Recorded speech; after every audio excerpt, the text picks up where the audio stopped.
Welcome to Flat Earth Debate Uncut and After Show. I'm your host Nathan Oakley, and if you are new to this channel, or you've not done so already, then be sure to subscribe, hit the bell notification icon and join button if you'd like to become a Nathan Oakley 1980 channel member and keep up to date with the Flat Earth Debate. If you would like to support the channel, there is a super chat that runs alongside each of these shows while they premiere, and there's also a PayPal, Patreon and crypto link in the info box below the video. Speaking of Patreons, I'm going to do a quick shout out to all of you who do support me on Patreon. So a massive shout out of thanks and appreciation to More Books, Fibre Oats, Bogey, Michael Kahn, Rob H, Ben White, Maximum Gravy, John Kays, Patrick Gunnels, Banter, Will Brax, Mel B. Styles, Troy Shuker, Harry Blade, Mobile Mac 777, Neo the One, Lost Cat FE, Rob W, Open Minded, Reese Pound, Del West Watson, Muted, Maria Neeland, Unbelievable Productions, Blue Ridge Ranger, The Real Gabster, Liam Nudrick Jr., Abraham Mohammed, Adrian Quintana, Skeptic936, Life is Short, Texas Mike, and David Wayne Foster. So another massive thank you to all of you for supporting me on Patreon. Now I will hand over to whoever is in Discord and Google so you can enjoy their dulcet tones while I set up for today's live show. Did you, by any chance, hear Chris Berry on Bev's show on Friday? No. Sorry. Oh, boy. He came in like he was on friendly ground like I did with the Sextant argument, and Bev just really pissed all over him. So it's funny how Saturday you wound up there. But that's all I got to say. Hey, 10th.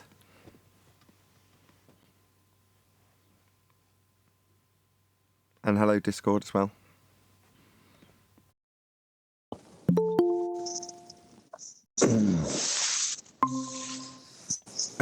Last week somebody asked me to cover Jay Tolan Media's 1,000-mile observation, and I haven't got around to even watching it. I feel really bad because I know that person's going to eventually think, oh, he said he'd cover that. So I was like, yeah, no worries. Thinking, yeah, I'll get to watching that. And I just haven't. Has anybody else watched it? I think Not Brian enough hours in a day. I think Brian may have watched it, so when it gets on, you could ask him. Okay, when Brian gets here, I'll ask him. Sadly enough, when I figured out like why Earth is flat, and now I know, I kind of lost interest in the subject a little bit. Well, no, you want to take part in it in a more proactive way at the forefront of the discussion rather than seeing 1,000 miles observations, which is fascinating. Again, I agree completely, back in 2015, and as a discussion point with an argument attached, it becomes interesting. But until somebody presents it with an argument that's claiming that it's proving a sphere or that it's got anything other than, a fantastic observation of the flat Earth we dwell atop, I don't know how to use it. So obviously that hasn't, I say there's not enough hours in the day, that is true. But obviously with great importance of anything, you'll find time, right? So that's why I'm bringing it up now, to hopefully develop the discussion about it. The Earth is obviously observably and measurably flat. What we're discussing at the moment, how it's navigatably flat, hopefully can tie somehow into Jay Tolan Media's most recent observation. And for anyone listening or watching, go and check him out. He's definitely a key player in this particular discussion in terms of what he presents. So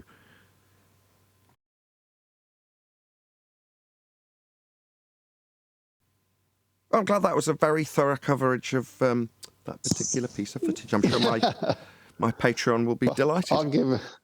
I'll give you a real life experience. So yesterday we were at a dinner party, and I'm still in Idaho, and he has a house overlooking the valley, and really great day yesterday. You could see the horizon, the mountains, long distance. And so I was talking to this guy about flat Earth. Went over the 3 housekeeping questions, and I asked him, hey, just turn around and look. What do you see? He just turned, looked. He says, looks flat to me. So it's pretty obvious. But you can see a long distance, and you'll see curvature. Everyone pretty much sees flat, other than... That's the whole thing. You can't deny it, right? Right. Well, yeah, you can. But it's going to require a lot of funding obfuscation to do so. Not if you're being truthful and honest and you look. I mean, if you're going to be deceptive, yeah, you can deny anything. But I mean, come on. Well, I'll tell you why the 1,000-mile thing might be relevant. Their whole denying that zenith angles are parallel. You're not going to get a 1,000-mile measurement if the zenith angles aren't parallel. Or Eratosthenes' shadow doubled to 1,000 from 500 miles.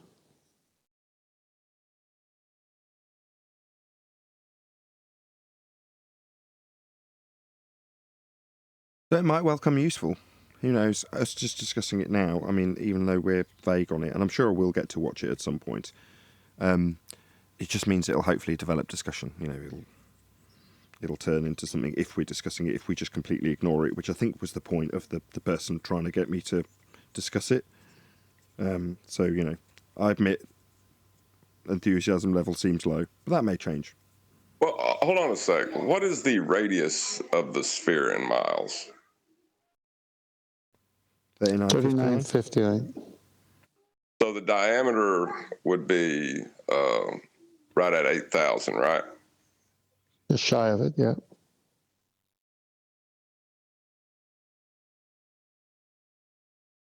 I'm trying to figure out if you could see that on a sphere without being so. Well, no.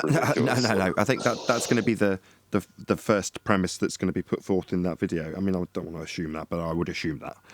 You know what I'm getting at? Right, yeah. I mean, it's obviously measurably not a sphere, but I'm just trying to think of it from the baller's perspective when they come back at it. Well, you can't because you're limited by your eyesight anyway, so.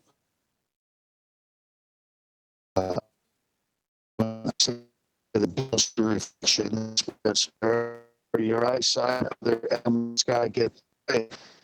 Don't matter if the GP's 4,000 miles away. You have an angular look at it. What's that? You're breaking up 10th. Can you, any chance you can drop on 10th? I don't know if it's my end or your end, but you're breaking up. Is anybody else getting that at their end from 10th? Oh, it's just you, John. Yeah, it's breaking up. Yeah, but you're getting it through my line, so I need to establish that with John. Am I breaking up? Is 10th breaking up as you listen to him, or is it my end that's causing that? He's breaking up. Yeah, there's something wrong with your connection, 10th. Can you drop and rejoin? Thank you.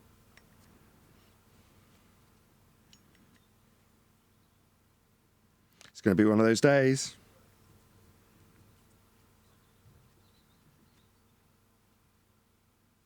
You know, it might just be on the point of pile-on, you know, where they just pile on information to the already existing evidence with, you know, this 1,000-mile observation. But I don't see where it's necessary at this point.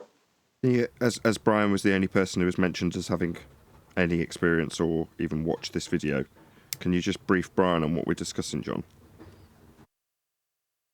Daytona Media has a 1,000-mile observation, but I don't think any of us know the altitude. Do you? No, it's just that he says he could see 1,000 miles from that position. Was it Whatever on the plane was or? on. From a plane, yeah. That's the one he's looking out over. He's flying across Lake Michigan. So he didn't look like he was flying too high because the buildings didn't look too small. So I don't know. He was up high, but I don't know what height. What's the average height of a flight, an internal flight in the US? Would it be 5 miles up? Same as everywhere else, isn't it? Like 37, 38, sometimes 39,000. But they're just the same as everywhere else, aren't they? I would have thought international flights would fly maybe higher just to avoid each other. I don't know. Because I remember flying from LA to San Francisco. And we were flying high, but it didn't feel to be as high. Could be wrong, as when I was flying to Los Angeles from London. So I don't know. They just have a cruise. They just have a cruising altitude, which is optimal for the plane, and sometimes that's higher, sometimes it's not. But they just stick them in a lane at a particular altitude, and that's as far as I understood it. That's just pretty much the same everywhere. I thought it was depending on your heading. With you would adjust your altitude according to that, so you didn't run into anybody. Right. So there's certain lanes for certain altitudes. But that's what I was thinking. Sorry. Yeah, I mean, not that it matters particularly. I mean, ultimately speaking, he's going to be presumably at cruising altitude, so you can have a pretty good guess. It may not look that high, but having done a lot of flights, yeah, sometimes it doesn't, especially in a camera. Well, a funny fact, something I found out, is that you actually can see further as per your viewing height from lower down. That's a contradiction in terms. Start again. You can see further from higher up when you're lower down. But you have to add in as per your viewing height. That's the important part, right? To explain that, I got a video. I sent that to Adam before, asking him to do this. Is go back and when a year or more ago, 2 years ago, maybe a year and a bit, and a video, and I was looking out towards a ship that was, I think, 6 miles away, 5.5 or 6 miles away, and my viewing height was, just with an iPad, it was about an inch above the water line, and the water just happened to be super calm on the day, and there was a couple of, the only waves that were coming in were just splashers, but they were like 2 and 3 inches high, so they were blocking my view. But when they weren't blocking it briefly, I could see, and even when they were, I could see the top of a ship that was, I think it was 5.5, 6 miles away, because I had a ship tracker app on the phone. And I got the name of the ship and where it was. And I knew, because that was close to this other lighthouse that was like half a mile further from the ship. But I could see this ship from an inch above the water. Now, if that was the same as from an airplane, right, I would be seeing 2 million miles from an airplane. Okay, I get what you're saying. And it's only thanks to Life is Short, who's getting a lot of shout-outs at the moment, that I can give you a vague idea of why that is. Because your angle is upwards from an inch to any target, isn't it? So you've widened your angle because you're looking up. So you're opening up the angle to the top of that particular ship. Whereas from a aeroplane, you've got your angle along your viewing periphery down to the boat, and then it's just going to be down to, unless you were like 45 degrees to it, it's just going to disappear with a rate of perspective, because it's nowhere near a horizon of any description. So it is just going to be the limitation of the resolution versus the size of the boat itself. But on the ground, it's different.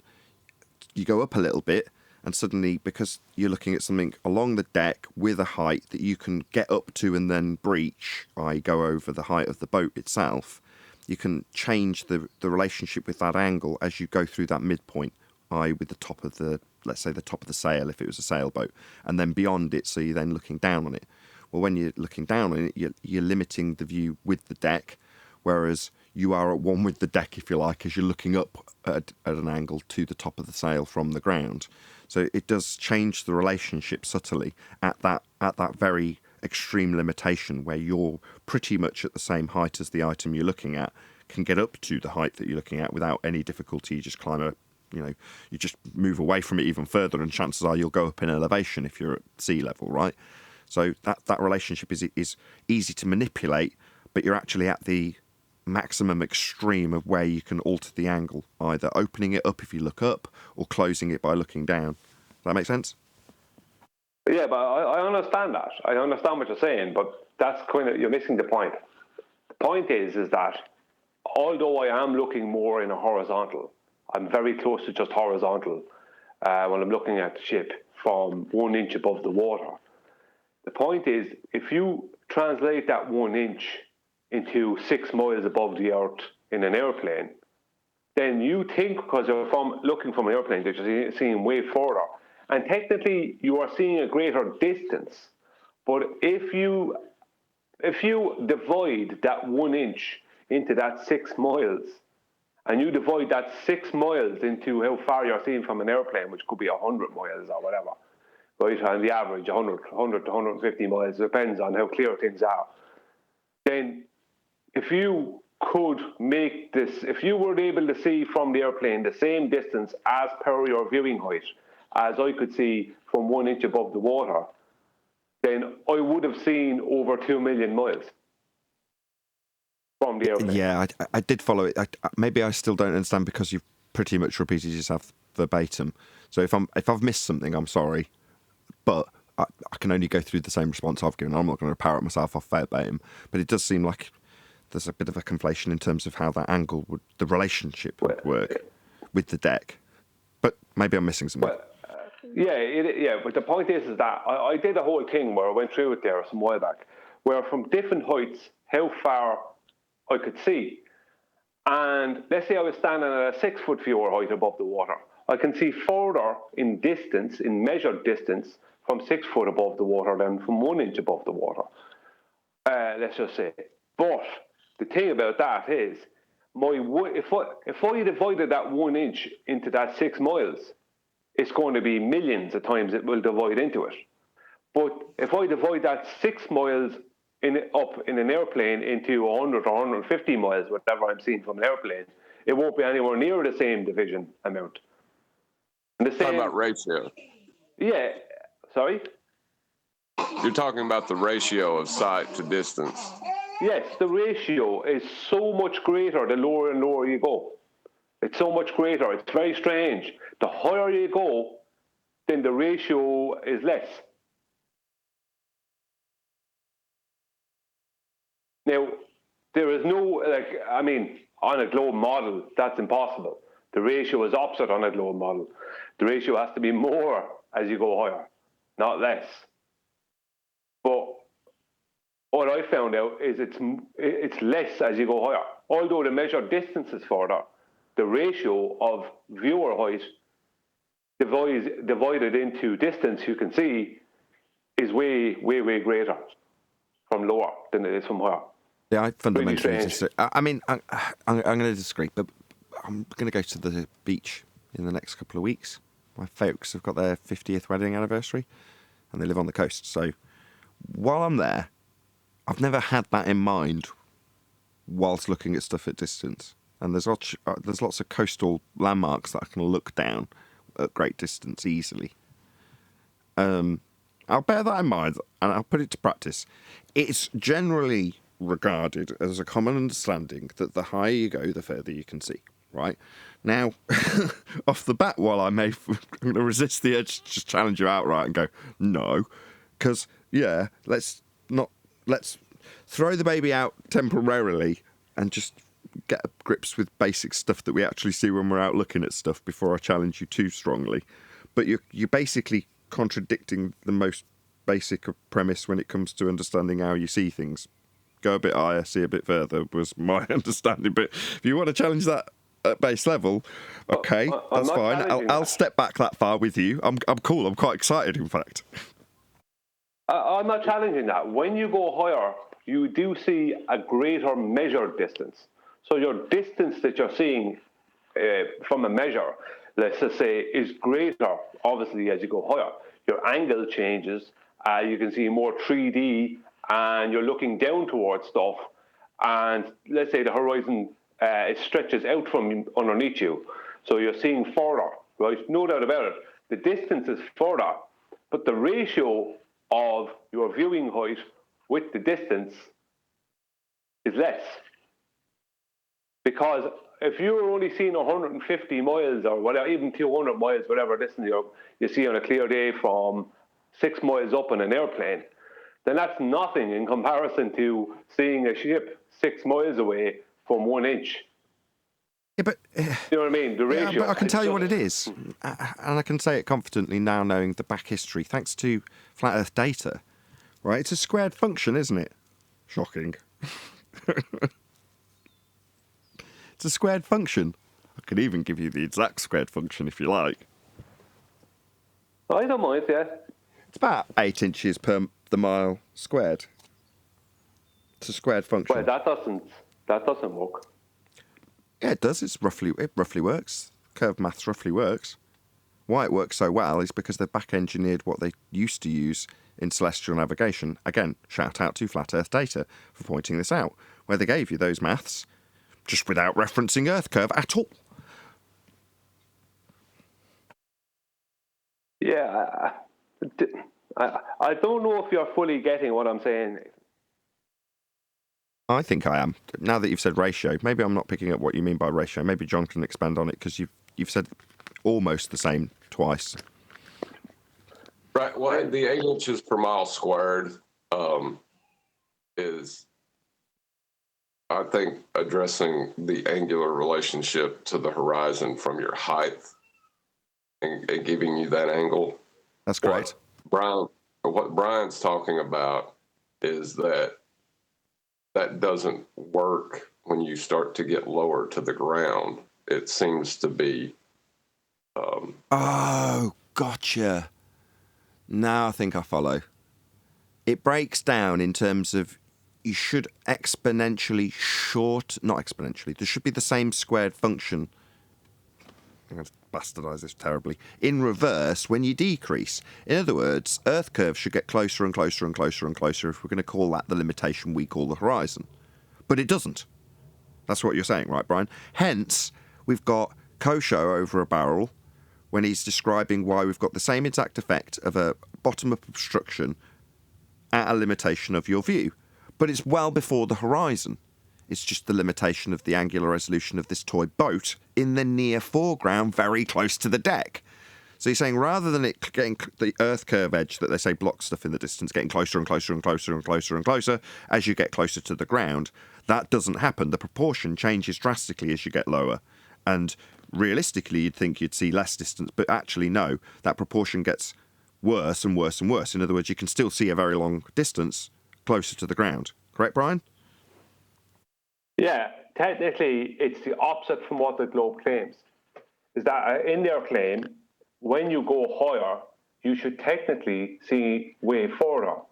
But technically, as per the viewer's height, you see further the lower to the ground that you are. Right, gotcha. So hence, it's almost calling their bluff when they're like, obviously, you know, the lower you go, the closer the Earth curve is, the less you can see. And for the most part, if you're looking out at something that's at 5 or 10 miles distance, that'll pretty much tally. You go, okay, yeah, that seems to follow. But then, like Anthony Riley, you get on your belly at the beach, you're at sea level. You're an inch above it. And you can see 32, 33, 34 miles away. Suddenly those proportions aren't really making sense anymore now, are they? Because there should be a massive amount of Earth curve obstruction if you're going to assume physical geometry at the horizon. But those proportions don't measure up or correspond to what their former claim of Earth curve at the horizon would do as you went lower. I think I follow now. Sorry it took me so long.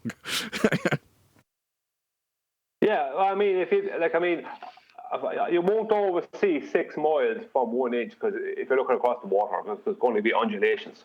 But just this one particular day, because it was a river that was meeting the sea, and I was looking basically across a river, and it was just calm, and I got to see this boat.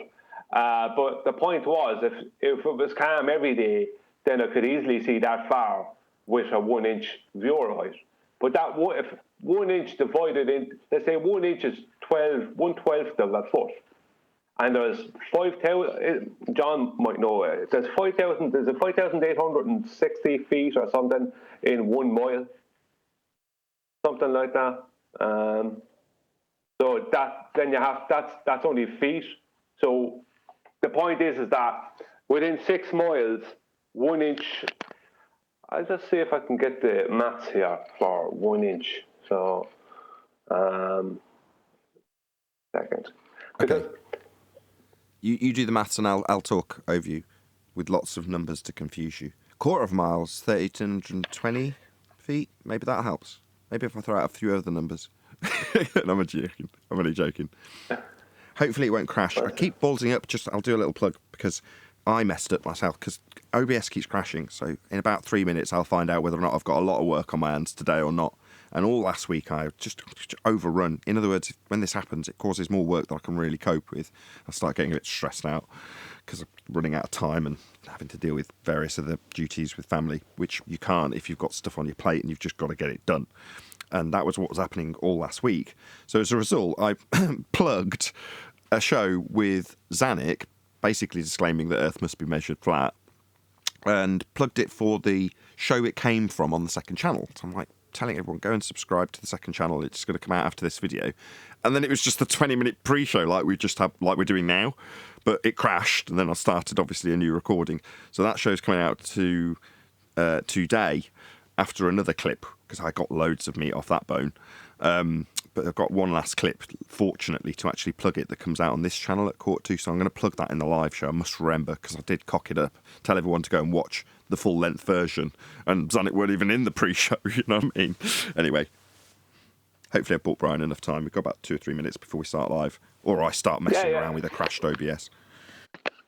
Well, let's hope that doesn't happen. Let's hope you don't have to deal with that rubbish. There must be some problem with OBS, with their software. They must have some glitches. It's on their end. They have to sort that stuff out. But anyway, yeah, there's 38,160 inches in a 6-mile distance. So if we can convert that 1 inch to 6 miles high, right? So that means we'll multiply the 38,160, because I was basically seeing 38,160 times my viewer height from 1 inch. So if I multiply that by 6, we get 2,280,960. So that would mean we'd be seeing 2,280,960 times our height in an airplane of 6 miles. So that would mean if it'd be our height in an airplane. So that would be, if I multiply that by 6 again, maybe I think this is right. Yeah, the distance is phenomenal. Let's see. Yeah, 13,685,760 miles. Wow. It's the opposite from what the globe. Gotcha. Now I see what you're saying. The ratios go completely out of whack when you're going downwards. This is fascinating. Hello. Hey, Arwen. Hey, Arwen. Isn't that what happened with the black swan, though? I was going there next. I didn't know if we were out of time. I was just about to start live. But precisely, I just wanted to make sure I discussed it chronologically speaking. So you start off with Anthony on his belly at the Isle of Man discussion. Then you move through to the black swan, right? 1 foot observer height. And what do you know?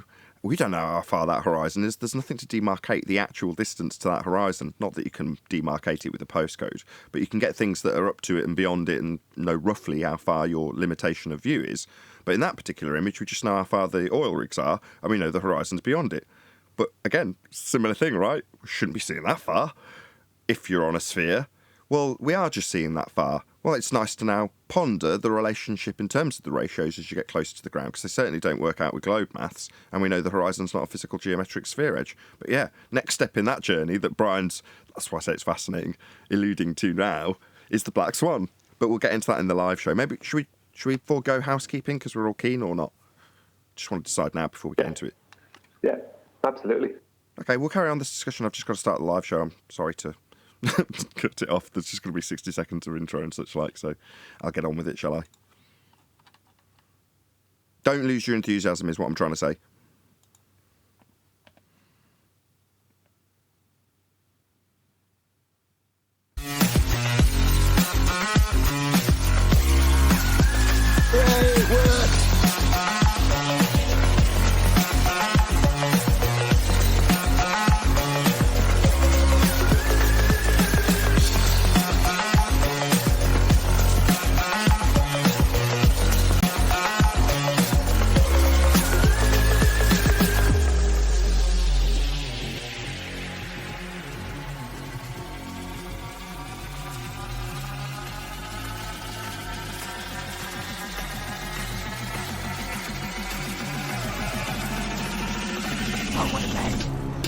Welcome to Flat Earth Debate Live. I'm your host, Nathan Oakley, and if you are new to this channel, or you've not done so already, how dare you, then be sure to subscribe, hit the bell notification icon and join button if you'd like to become a Nathan Oakley 1980 channel member and keep up to date with the Flat Earth Debate.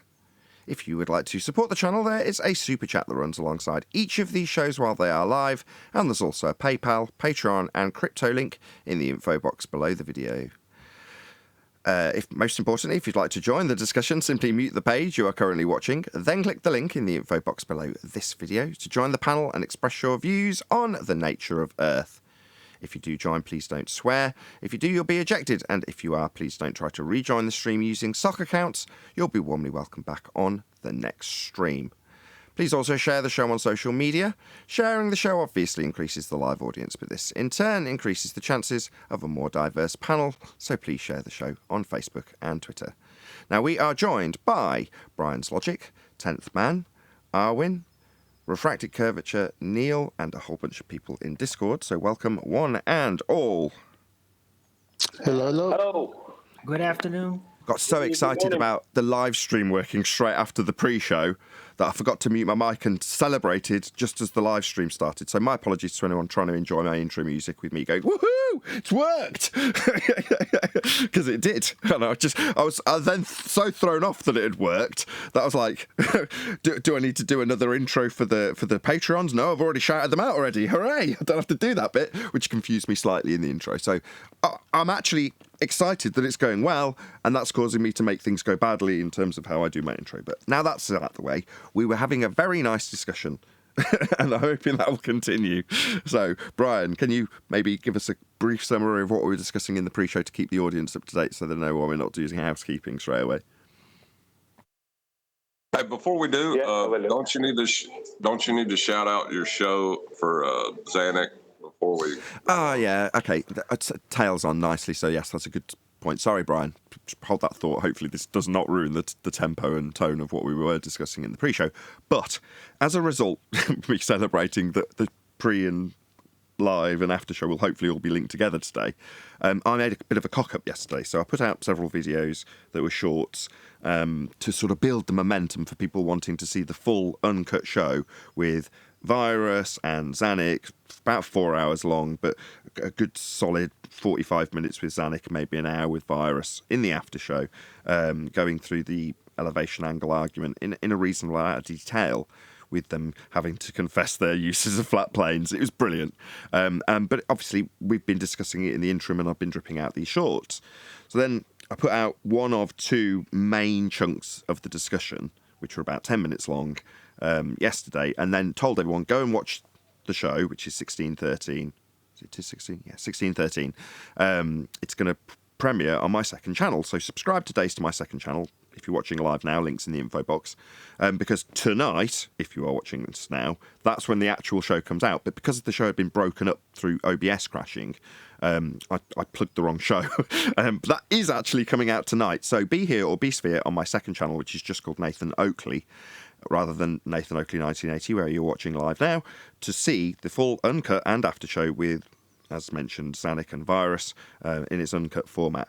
I will, as I've got one left, I was hoping to save that for next weekend, but nevertheless, that will come out tonight. So at 9, or 20:45 UK time, there will be a short version, maybe 10 or 11 minutes, taken from that video. Like I say, it's about 4 hours long, so it's obviously, I don't expect everyone to sit through all 4 hours to get to the juicy bits. But before the show even begins, on this channel, Nathan Oakley 1980, there'll be a short video at 9:15, and then I'll spam the link again. Sorry if you went there yesterday and didn't get the show you thought, for my second channel, so you can see that full show with all of the discussion, heated though it was, funny though it was, with Fundy from the Globe sides telling us how flat it is and how they're begging us for tangent planes when we debunk tangents. So epic show. That'll come out on my second channel, but hopefully this disaster will mean maybe I build the second show's subscriber rate. Who knows?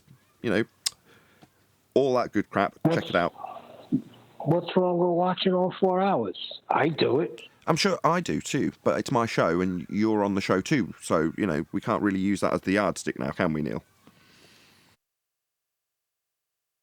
So, Brian, have we add enough interim to completely kill the conversation we're having the pre-show? I've forgotten what we were talking about now. No. I just have to. I'm going to share my screen. Okay, while you're doing that, glad you've remembered, because I can now do an intro to it. So we were talking about perspective hijacking, Earth curve mathematics, and the relationship that would seem to infer that Earth curve gets closer and closer to you the lower you get to the ground, as per their mathematics. And Brian's point was to say that you've got a ratio that doesn't stack up. It seems to be the case that you can see a lot further closer to the ground than realistically you would be able to based on their mathematics. So hopefully that's enough of a vague intro to expand upon for you, Brian, and the live audience. Go ahead, Brian. You're on screen. Yeah, okay. I'll give a bit of a rundown.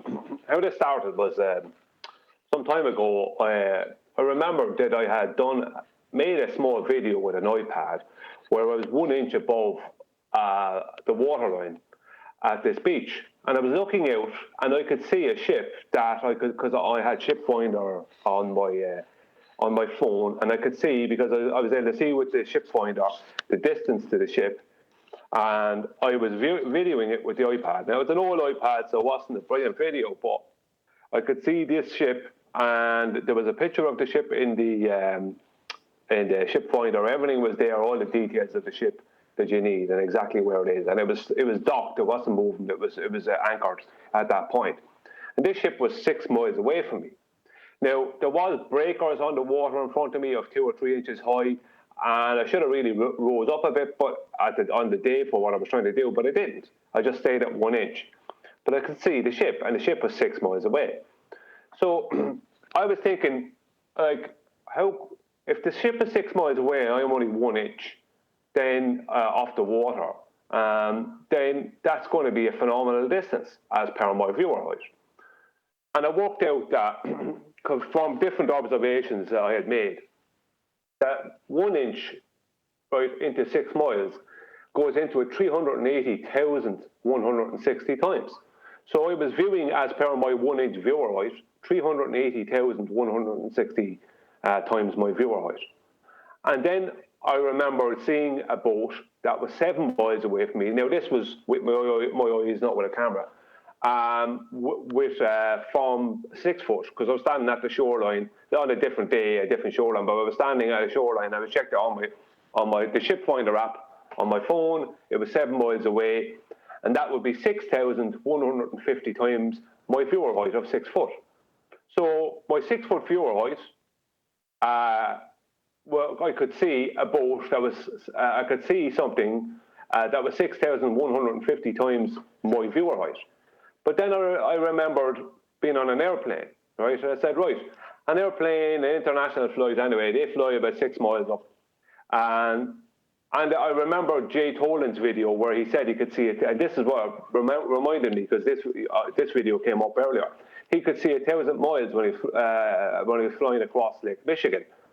But 6 into 1,000 miles is only 166.6, right, times his viewer height. So, like, that's a lot. It's less and less and less as you go. So if we take the 1 inch where I could see 6 miles, and we treat that 1 inch as 6 miles up in the sky, then if I multiplied my 6 miles up in the sky by 330,160, right, like I could see with the 1 inch, that would mean that from an airplane, if I could see that far from that high up, from an airplane, I'd be seeing 2,280,960 miles. So it gets less and less, even though the measured distance is further, because obviously 7 miles is further than 6 miles, 1,000 miles is further than 7 miles, but it doesn't matter what you use, the distance is less as you go higher. You can see further from lower, and as per your viewing height, if you as per the division of your viewing height. As a ratio, as opposed to as an actual further distance. It's just that's where it confused me in the pre-show. It took about 5 minutes to explain it to me. Yeah, as a ratio, you can see further from lower down. But that's the opposite from globe Earth. Globe Earth is less from lower down and more from higher up. That's their claim. So why I even sent the video I had, this is going back, I don't know why that was, I sent it to Adam, was to ask him what would be my distance to a geometric globe horizon from 1 inch, because I made it about a year and a half ago or 2 years ago, and he never got back to me. It's 1.2 times the square root of the observer's height, so in feet. So you just have to do that with an inch. What's 1.2 times the square root of your observer height if it's 1 inch? Yeah, that's square roots or something I don't know how to do. That's why I asked Adam. I never learned how to do square roots. So I left school at like 15, so do you know what I mean? So square roots is something I just never learned how to do. So and I meant to learn how to do them and I never did. So I just used the curve calculator all the time, but I couldn't use it for this. So I don't know what 1 inch would be on the globe, but it wouldn't be very far. So one foot is 1.2 miles. It's just 1 inch. It's just one, Brian. Is it? Yeah, 1.2 times 1. Right. All right. Okay. Yeah. So 1.2 inches or something, is it? I don't know what it is. But anyway, it would be very small. It wouldn't be 6 miles. Do you know what I mean? So, yeah, exactly. So your statement is to say that the geometric horizon should be at 1.2 inches. Well, it shouldn't be. It should be very close to you, that's for sure. Yeah, 1.2 inches would be pretty close, yeah. Yeah, because according to globe maths, it has to be closer to you the closer you are to the surface of Earth. You know, your viewing height can't be multiplied by 380,000 times. You know what I mean?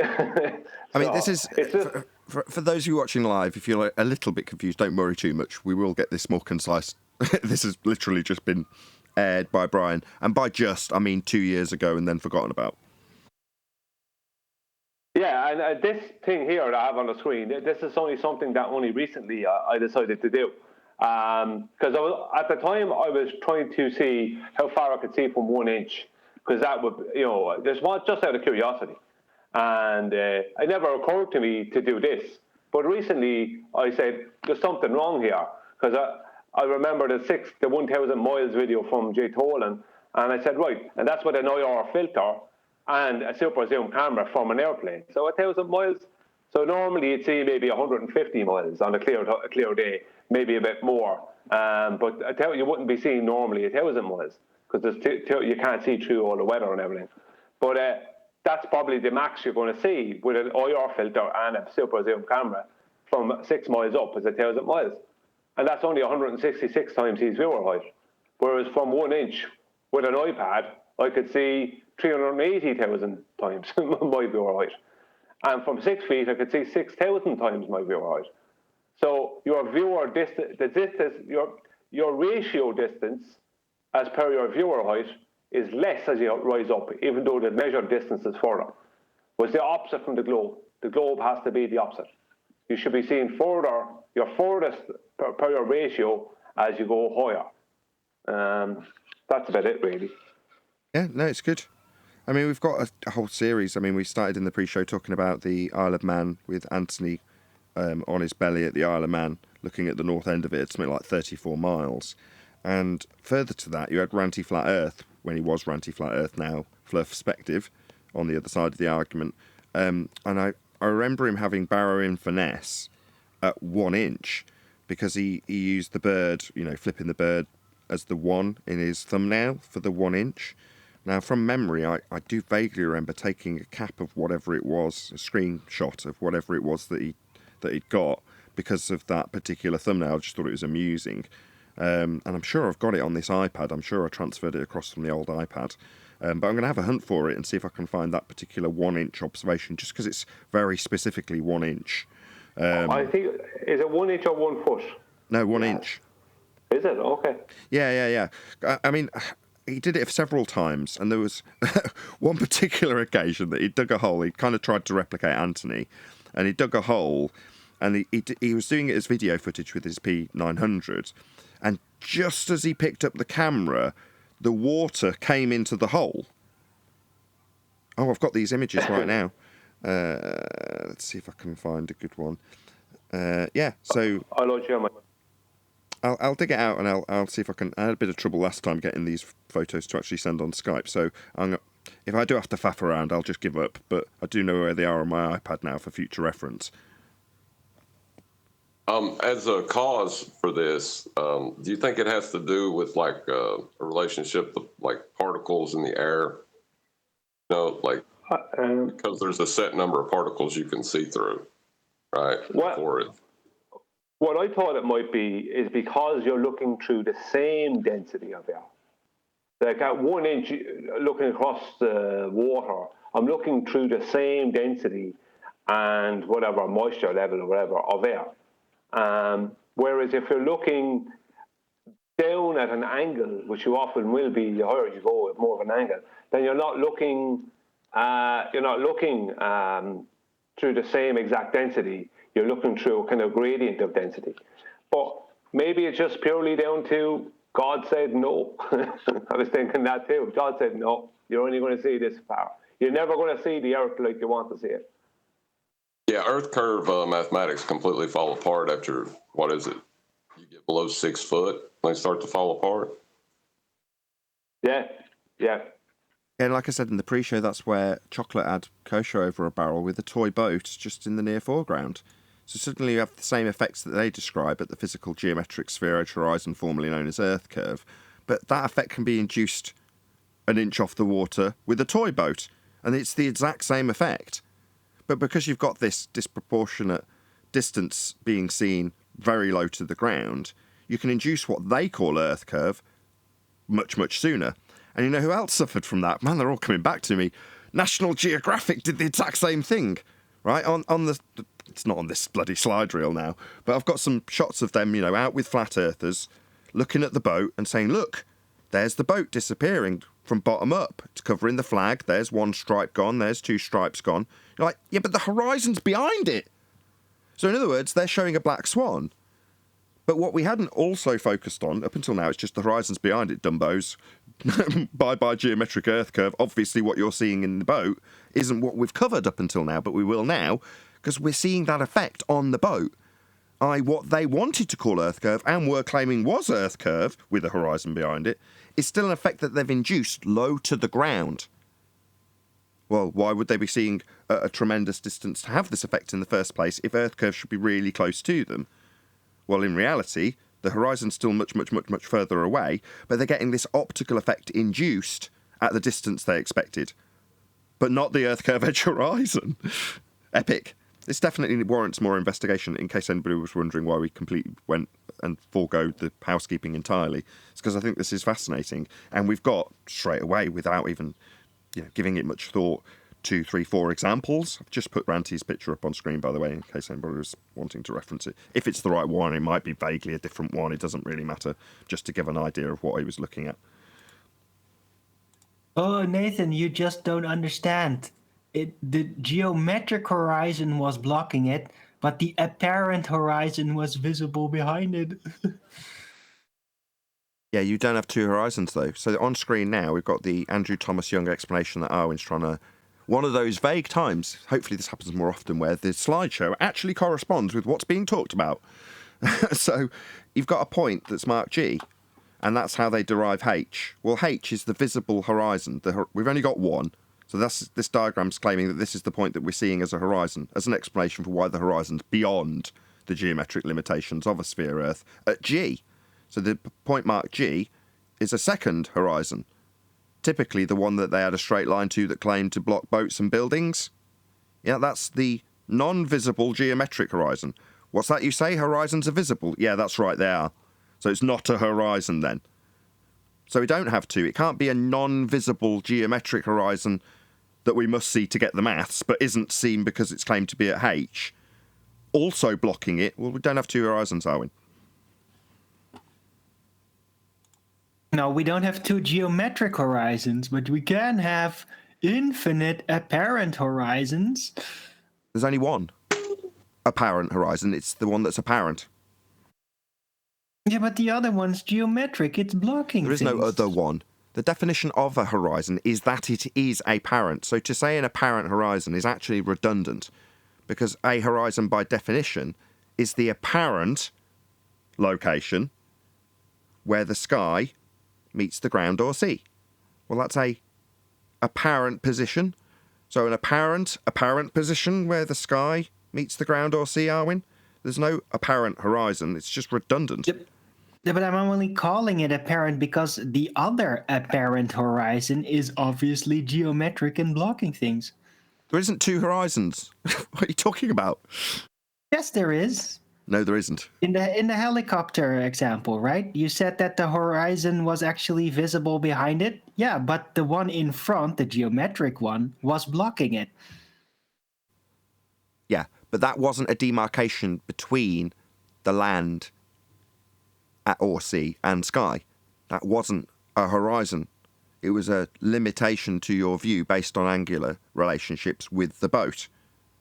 So against the deck, the boat started to disappear into the waves. But there wasn't a horizon there at all. That was beyond it. As I say, we've only got one. There wasn't a second one forming a line called Earth curve blocking the boat. It was just blocking a flag. So the flag is disappearing. That's an angular limitation.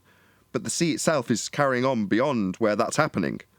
In the same way, Kosho had to justify how the boat, the little toy boat, is disappearing from bottom up long before any Earth curve, again, way into the distance, not looking at any edges, just the boat getting smaller into the distance and then disappearing from bottom up due to an angular relationship with the deck that you can't see over.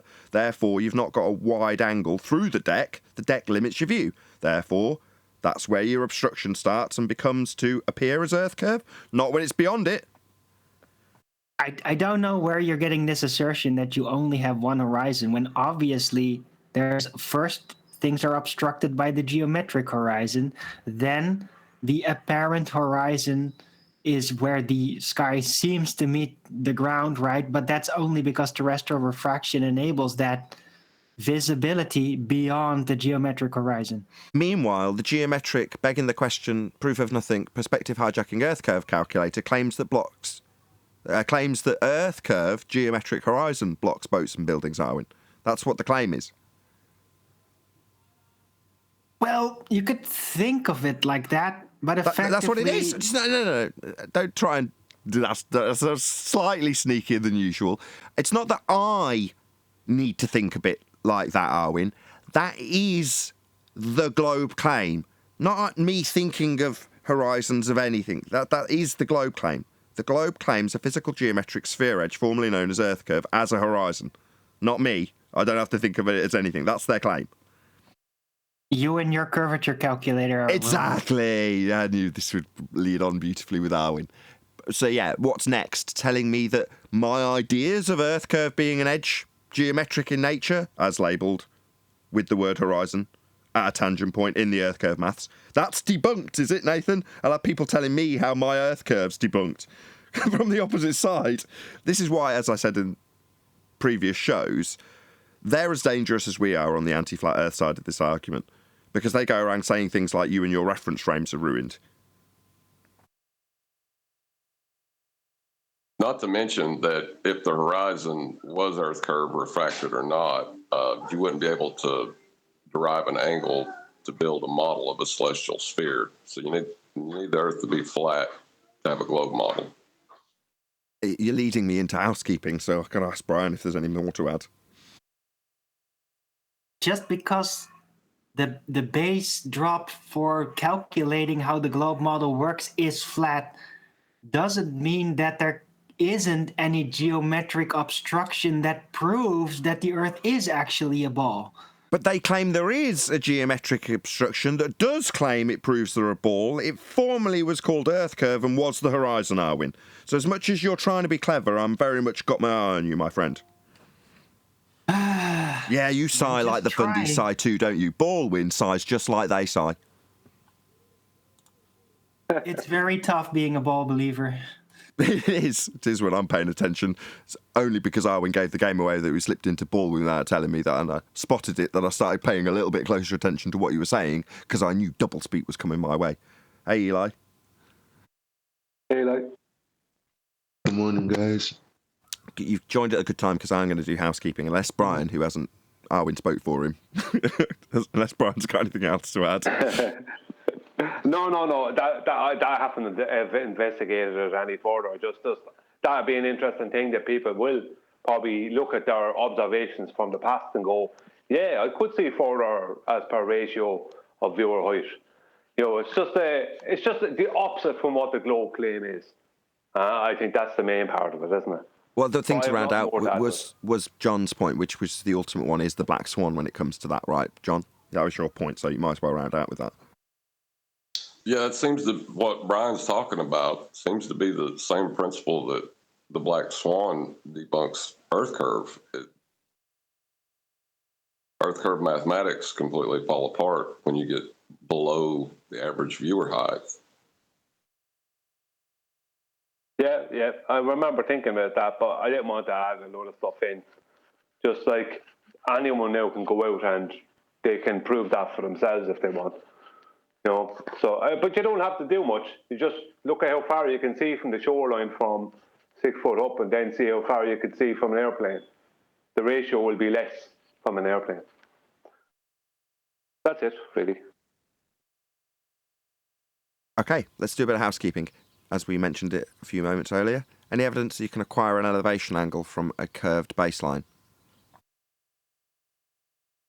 No, there's no evidence that that's possible. Well, even it's an oxymoron to ask for evidence, isn't it? Because like an elevation angle, like it's defined as having 3 straight lines. You have the adjacent, the hypotenuse, and the opposite. That's an angle. If 3 straight lines, they have to be straight, otherwise it's not an angle. To ask, is there any evidence that you can acquire an elevation angle from a curved baseline? It's just, you can't. I totally get what you mean. Like, it ties into me saying that the only reason we actually argued for this long is because it just, well, I won't say here, but pretty much everywhere a baller can, he will try to redefine terms to mean things that they don't mean. And this is no different. Okay. Angles, 2 straight lines meeting at a vertex. Okay. The adjacent has to be obviously a line. Okay. Like it's very simple unless you have a religious belief in something else. Then you have maybe a hypothetical way it might work. But then again, I've never seen that. So not even hypothetically. And further to that, if you want to see Zanuck admitting that you require a flat Earth in order to acquire these elevation angles, so a baller making our point absolutely clear that you must do this on a flat plane, it's the first step, there's no way around it, then check out this channel, Nathan Oakley 1980, at 8:45 p.m. tonight UK time, as that's the main chunk of that particular disclosure from Zanuck on a show that's also being released immediately afterwards on my second channel, which is Nathan Oakley, at 9 p.m. So be here or be sphere for Flat Earth Debate Uncut and After Show 1613 on Nathan Oakley channel, 9 p.m. UK tonight, and the lead up, which is a introduction to that, preview if you will, which is about 10 or 11 minutes long, which goes out quarter to the hour, so that's 8:45 on Nathan Oakley 1980, this channel today if you're watching live. Be here or be sphere. Any evidence of Earth curve?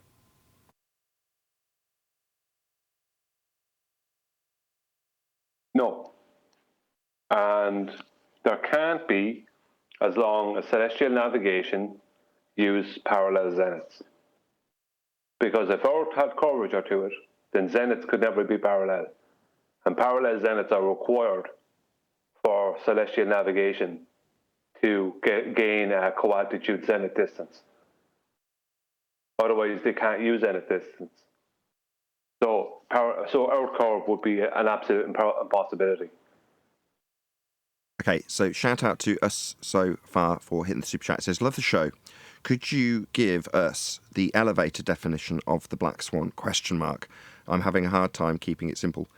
Yeah, no problem. I've done that several times. There's also a short that I've done, which was about 35 seconds long with the modus tollens argument only. So I'll give you the modus tollens argument and I'll break it down in as concise a way as I can so far. So thank you very much, first and foremost, for the super chat. Really do appreciate the support.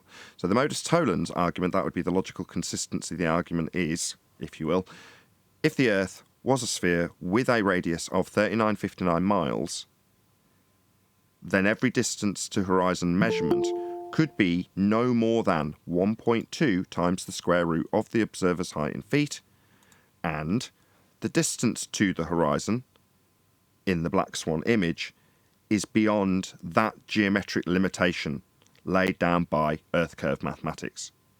Therefore, the horizon is not Earth curve, and the geometric limitations are breached, so it can't be a sphere.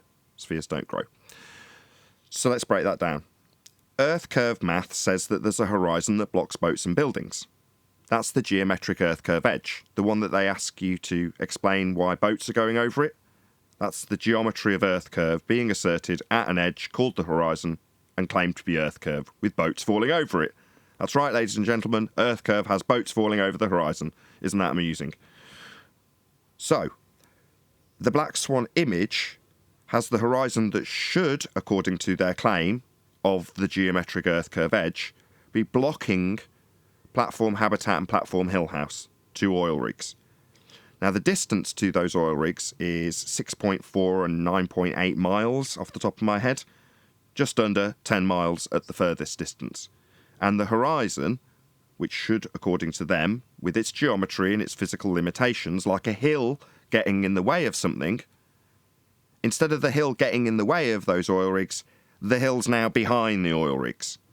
Now, obviously, physical rocks don't grow in size, ergo the horizon isn't an Earth curve geometric obstruction blocking the front of those oil rigs. It's behind them. So the horizon has moved. It's not a geometric limitation to your view. Geometric Earth curve edge limitations don't move. So to compare it, to dumb it down a little bit, if you're looking at a hill out of your window, so you're at reasonable elevation in a hilly area, and you know that beyond one particular hill is a little town with a shop in it. Now, there'll never be a scenario where you wake up one morning, open your curtains, look out at the top of that hill, and see that the hill's not there, the town is, and the hill's behind it. But that is precisely what is shown in the black swan imagery.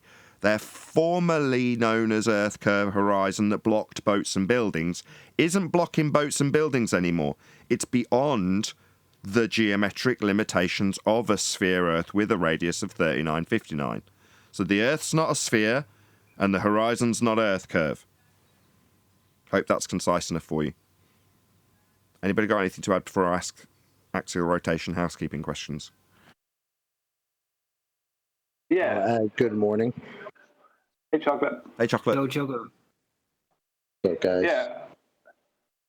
Just for that person, I'd make it as simple as possible.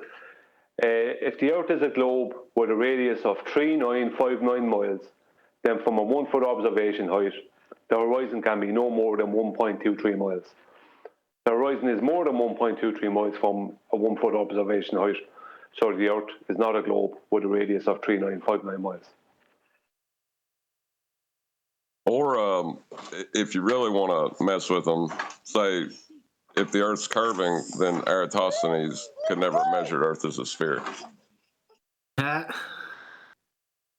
Yes. You got to add on the point that these guys have now come to the point where they tell us the only reason we don't see the geometric horizon at 1.2 miles away is because we have an atmosphere. Any other time they made that claim, did we have an atmosphere when they were claiming we saw the Earth curve and effects of that shit? Just to summarise Chocolate's point before he moves into why that's nonsense. So their response is to tell us that the tangent point in the geometry, formerly known as Earth curve, which was, up until this moment, blocking boats and buildings with its physical geometry, that's Earth curve edge horizon, they're telling us, what was that again, Chocolate? We can't see it due to us having an atmosphere. We can't see the physical limitation to our view, known as Earth curve, formerly blocking boats and buildings. What's actually happening is a refractive effect based on the geometry at 7/6r or any derivative they want because it's sphere-shaped air. Atmosphere. An oxymoron. Air isn't sphere-shaped, but they're saying the reason we don't see Earth curve and its physical geometry to block boats and buildings is because of the atmosphere, sphere-shaped air. Therefore, it's not Earth curve boats are going over, it's an atmospheric effect. Correct? Yeah, that's crazy. They never taught us that in school. Just everyone else just talking chocolate. But just to be clear with chocolate, they're telling us the tangent point, formerly known as Earth curve edge horizon, can't be seen. Correct, chocolate? Yes, sir. So no tangent point then, chocolate.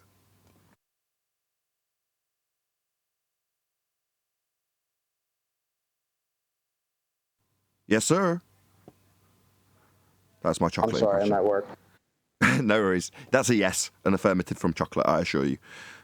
But if you don't, if you don't take chocolate's word for it, take Mr. Sensible's word for it, who made it explicitly clear very recently, and I trimmed it out. No geometric horizon. That's your tangent point. I just want to make that abundantly clear for all of those of you who want to beg the question of a tangent point that's got an infinitely expandable flat plane we'll actually be measuring and navigating on. You don't. I just wanted to make that clear. As you made it so clear for the last 2 years to us. No geometric horizon. Yeah, that's a tangent point, by the way. Go ahead, chocolate. It was me. Eli. But I just wanted to make the point that, like, just talking to, matter of fact, forget just talking to normies, just saying it like this, period, should, like, wisp away a cloud over anyone who doesn't, is still undecided.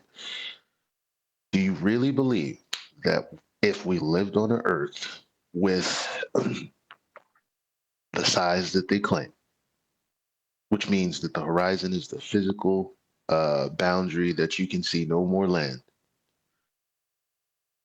do you really think that air would change that in 1 mile? For real? Nope. 1 mile. But if they did... Well, it has to. I've got to address it again. It's great. This is great. So what you're saying there, Eli, is, are you really claiming we can't see Earth curve, geometric tangent point, because of atmosphere at 1 mile? Yeah, what you're doing is you're whistling past the concession and asking them, do you really believe we can't see Earth curve because of atmosphere? Just take the win. They're saying we can't see the tangent points, that's Earth curve. And justifying why we can't see Earth curve, which formerly was definitely claimed to be seen. It was formerly blocking boats and buildings and stuff. But now we're arguing about why they say we can't see Earth curve. Do we need to take this further? Well, yeah.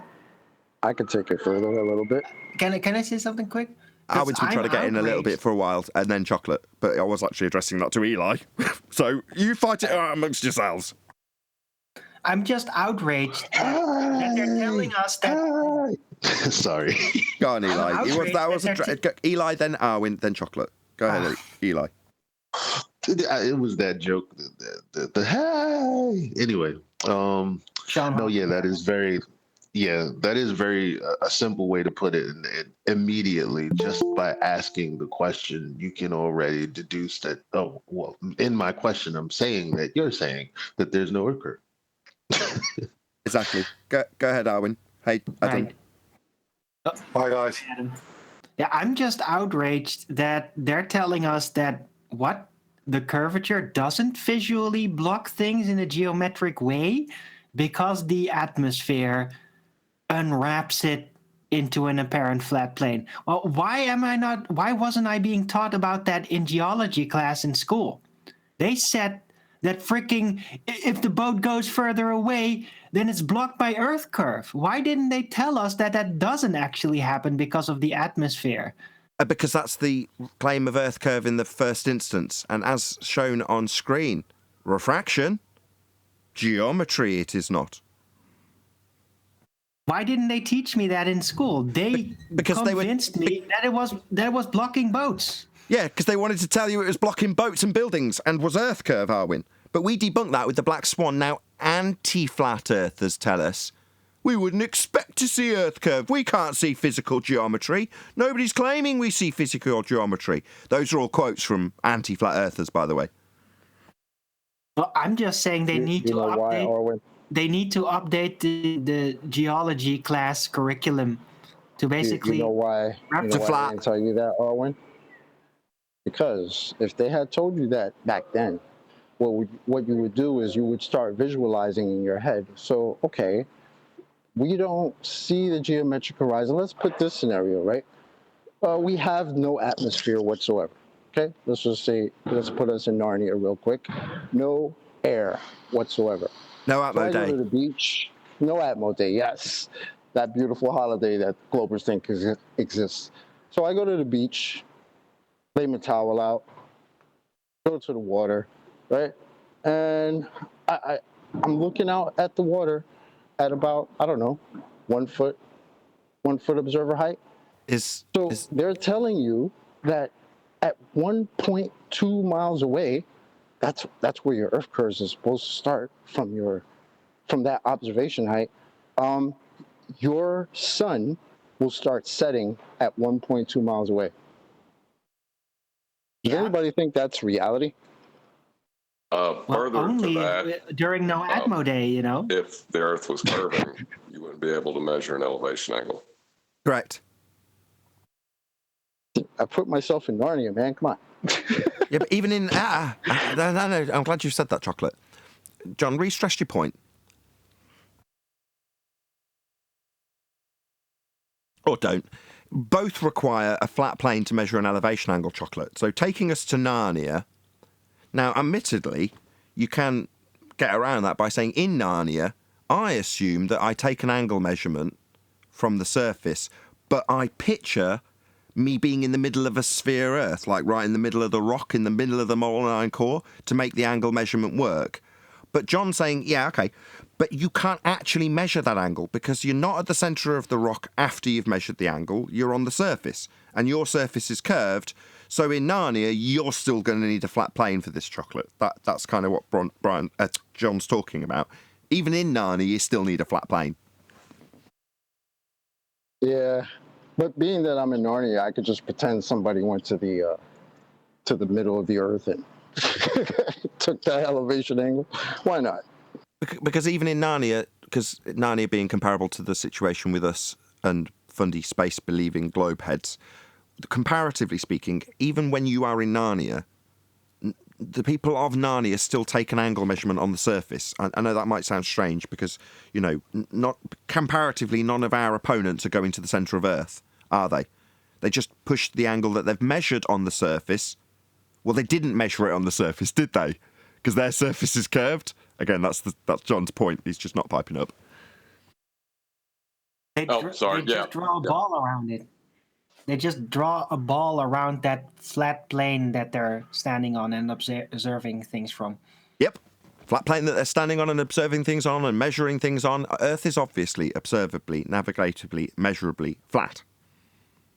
For both parties. Which would bring me to my second point. When they hold up the celestial sphere model and then ask you for your model, they're actually holding up the flat Earth model and demanding that you provide another flat Earth model, which is kind of funny. Yep, very amusing.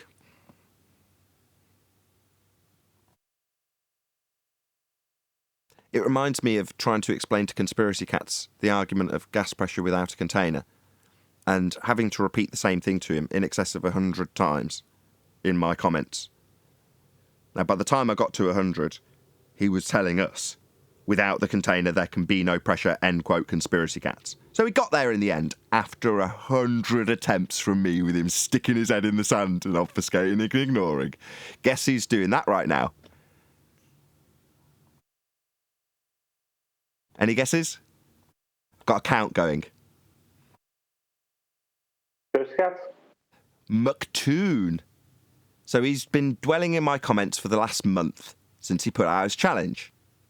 Now, I can't speak to the times we've explained this situation prior to him, but I used to just put a counter on how long we've been explaining that you need a flat Earth first, because that's the main crux of our argument at the moment, obviously. But it ties directly into that challenge. So ever since the challenge came out, we've been telling him, in no uncertain terms, you're going to need a flat Earth first to acquire the elevation angles. Now, after, and I've counted them, 43 attempts so far, with McToon to McToon, directly, in my comments, he's been told that it requires a flat Earth angle measurement first. He's now, after 43 attempts, referencing Euclid to not have to say the word tangent. And like flies on shit, the people in the comments have just gone up and looked at what Euclid reference he's making, and the reference is to a tangent. So he's almost begging us for a tangent plane, as opposed to just sticking his head in the sand. So he might get this after 50 attempts. They're twice as good as Conspiracy Cats in terms of being quick on the uptake. But so far, 43 attempts, me putting exactly the same thing to him. You're going to need a flat Earth to get the elevation angle measurements, voiding your entire challenge. Now, he is under the misapprehension that I'm somehow part of his competition, like he can hide behind his little rules and regulations. Yeah, it's like barking lotto rules at somebody who doesn't buy a ticket. Yeah, I'm not involved in your little competition there, McToon. What I am doing is utilising your competition to demonstrate to an audience how it's based on a flat Earth. Which it is. Will we get to 100 like with Conspiracy Cats? We'll see. I'll let you know. I'll keep you up to date. Right. His star chart that he says we can't use utilize a flat plane to formulate those star charts. So I don't think he can strike that one off the list, since that's a flat Earth model of the star charts. Well, yeah, first thing he needs to do is address elevation angle acquisition, because it's going to require a flat plane. Got you nearly there, aren't you, McToon, with your tangent? Yeah, I'll have you begging for a tangent plane in no time, my friend. Thanks for watching and commenting my videos. By the way, I don't watch your shit. Yeah, I actually I addressed McToon on his challenge, and I told him, I said, this is last week at some point or something, I said, your challenge is a mathematical challenge, a globe maths challenge, I said. It has no basis, it's not a geometric challenge, it has no basis in reality. And he says, I said, it's the same nonsense as Proto came at us, or that Bob brought onto the show. It's the same exact thing that Bob brought onto the show, and we tore that apart 6 weeks ago. So your challenge was just tore apart 6 weeks ago on Nathan's show. And he said, what was it he said? He made some claims about how his challenge was different and blah, blah, blah. And I said, look, I said, come on to the show and address me personally, I said, Nathan won't mind giving you and me a few minutes, and we'll go through your challenge. No response to that. Oh, I'll do better than that.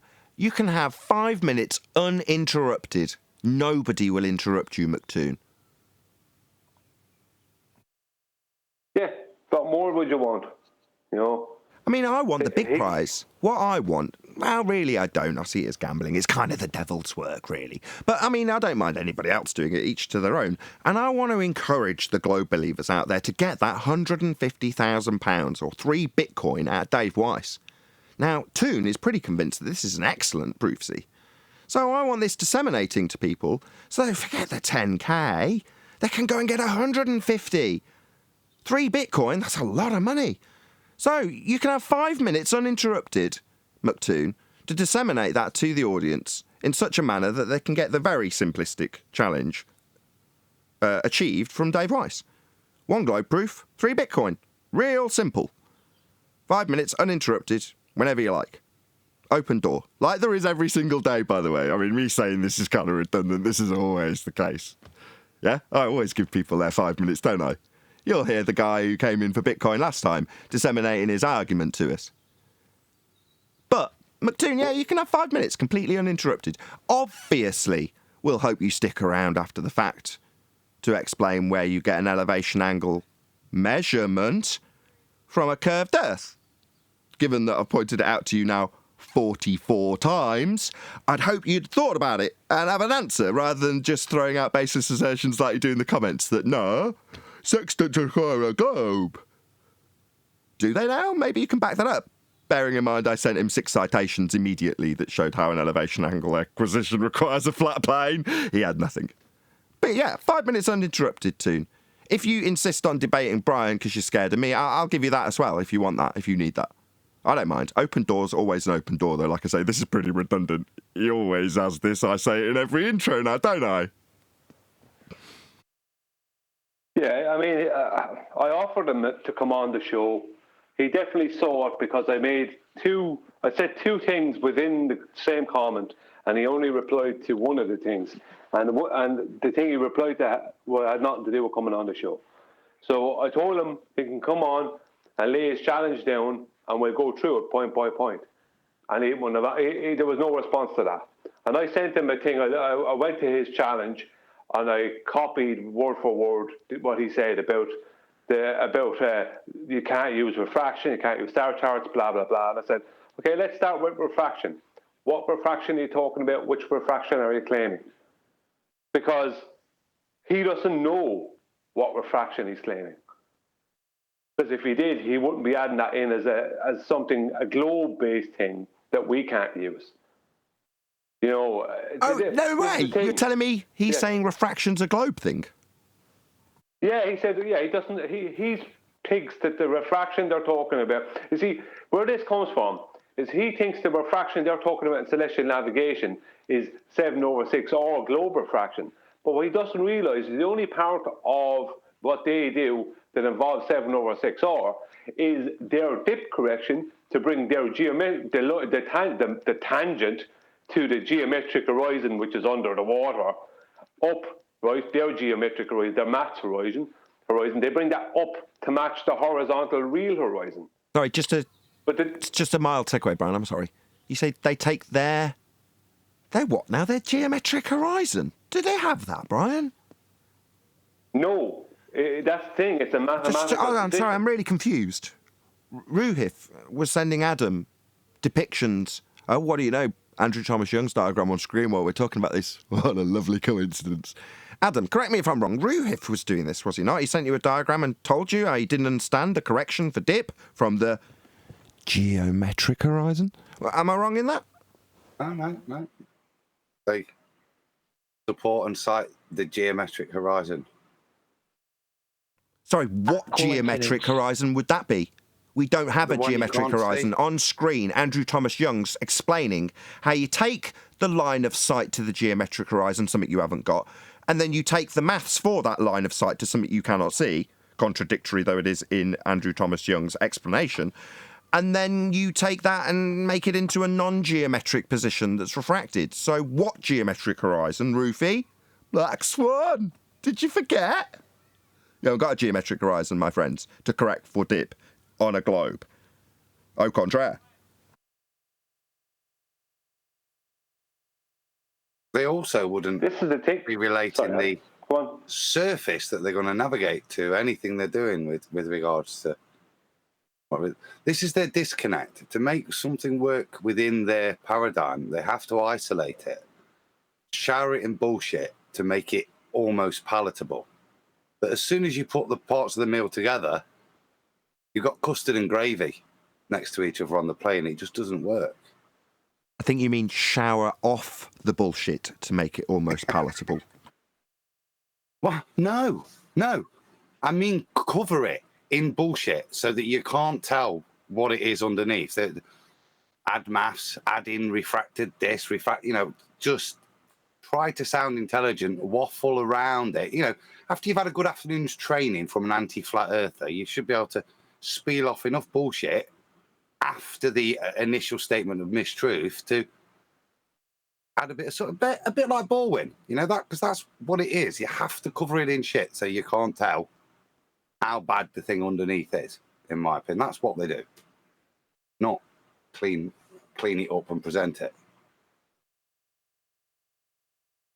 Can I just make the statement? Works. Go on, Brian. Yeah, thank you, Nathan. Can I just make the statement that I made a video, and it's not about my video. right? So I'm not trying to promote my video. I made a video in the past few days pointing out how celestial navigation used parallel zeniths, and how 16 nautical miles per degree does not work without parallel zeniths. Now, I'm getting a lot of backlash from the ballers where they're trying to reverse the burden of proof, saying, how do you prove, how do you, I can't remember exactly what, they went through a lot of nonsense anyway, right? Response videos and that. But the point being, can you hear me? Yeah, I think you've got a mild connection problem, but it's fine. Yeah, so my headphones went off, but you should be able to hear me fine now. But the point being is that I've been asking them, right, and Ruhif, to make a video, because Ruhif offered me to come on to Discord and he explained it to me, right? I said, no, I want you to make a video, right, a detailed video of the process from step 1 or step A right through to Z or whatever, of how 16 nautical miles per degree works, right, on your model, right, using diverging zeniths and celestial navigation processes, which is the zenith distance co-altitude process. It doesn't. Because their claim is always being the 16 nautical miles per degree. Stop. No, let me just answer that semi-rhetorical question, because obviously you're not in a position to ask and answer it, but I can. It doesn't. Yeah, I know. It doesn't. It doesn't work. They have to be parallel. Exactly. But this is why none of them. This is why they're trying to reverse the burden of proof on me. Just one thing, further thing to it, because we're nearly at the end of the live show, Brian. It seems to me that these people are arguing against the process of celestial navigation. They're asking you, flipping the burden onto you. No. Celestial navigation is performed with parallel zeniths. You've got 90 degrees at the GP of your position and the GP of the star. Well, your position isn't called your GP. I suppose maybe it is. Is your position called your GP? No, because you've got no star above you.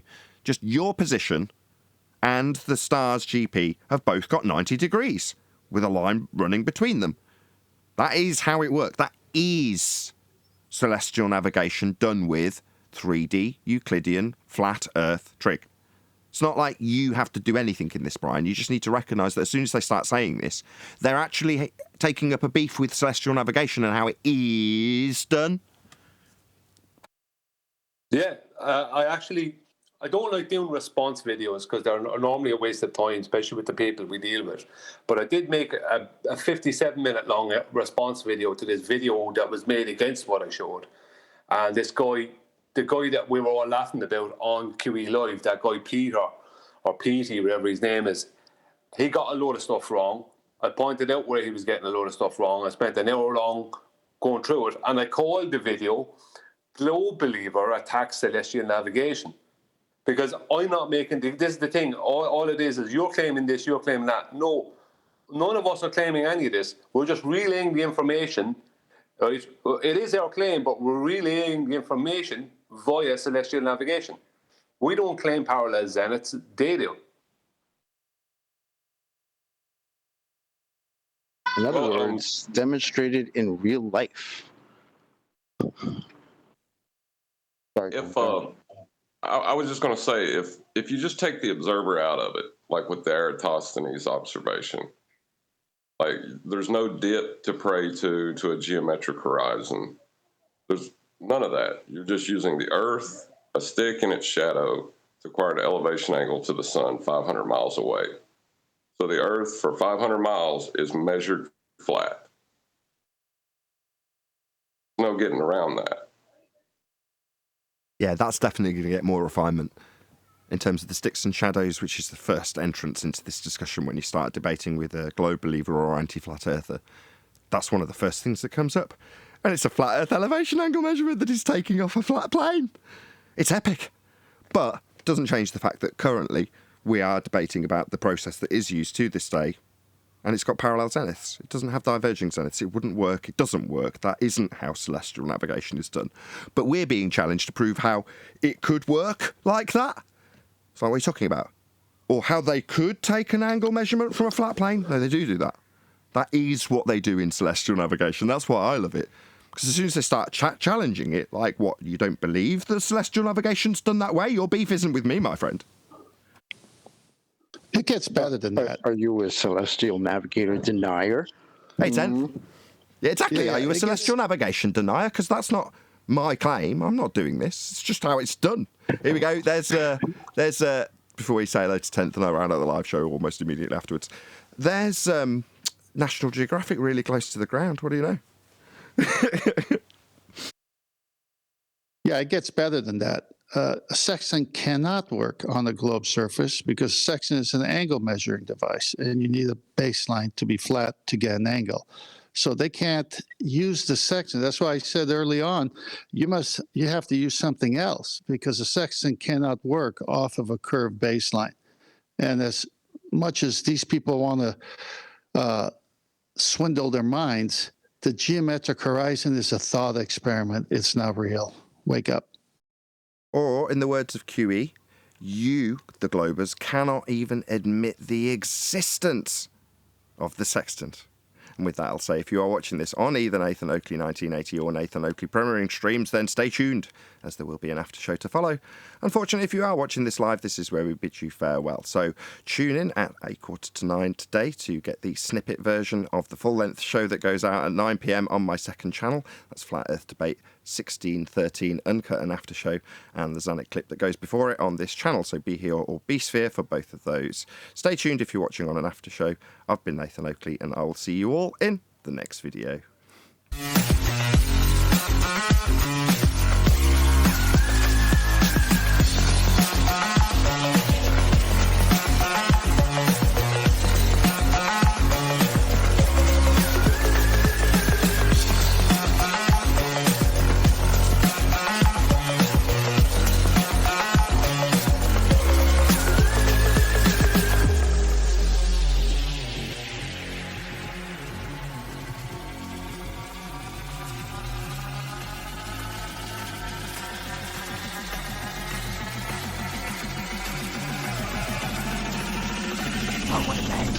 What a lovely day!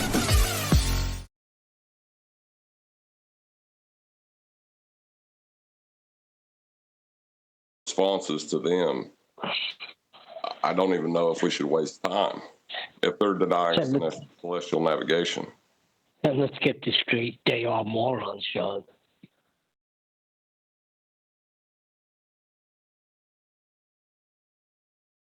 Do you know what I mean? Like, the more complicated they can make the argument. No, I get it. I get what you're saying.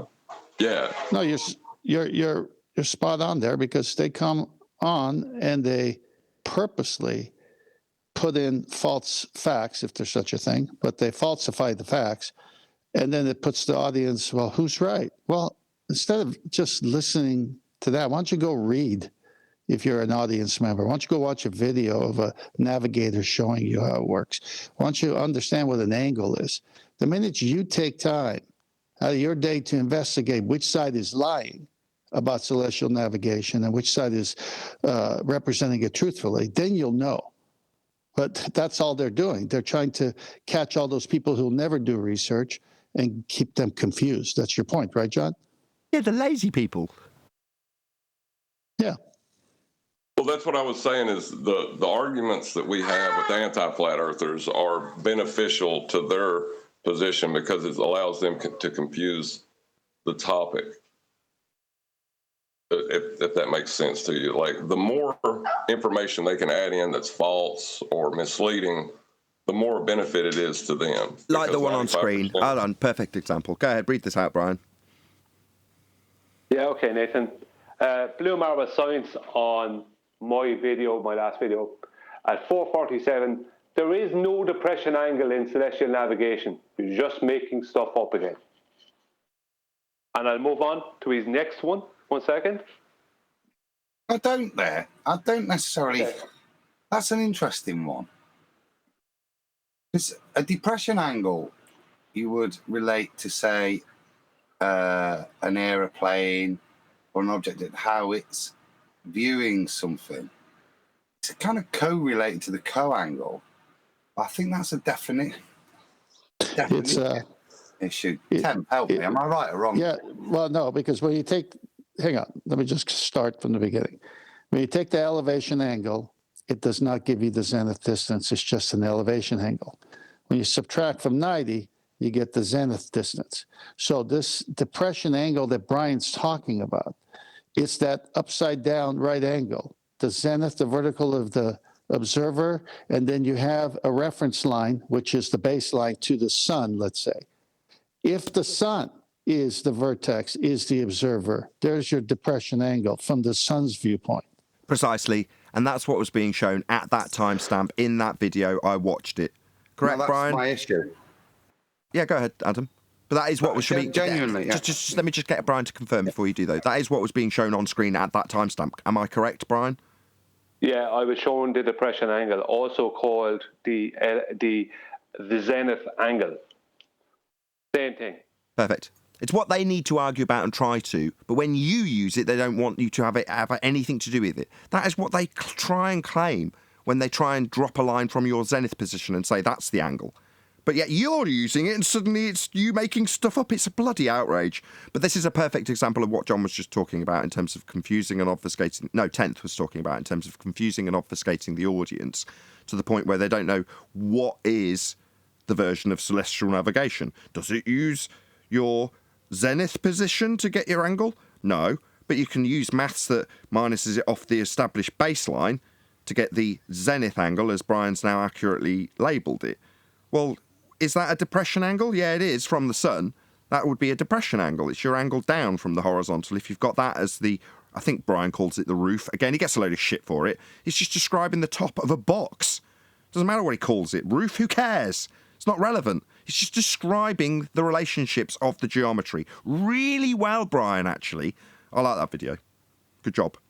It was long, but it was good. Yeah. My critiquing isn't to say it's not comprehensible what he's saying. It's quite obvious what it is, the relationship. They match up, the celestials.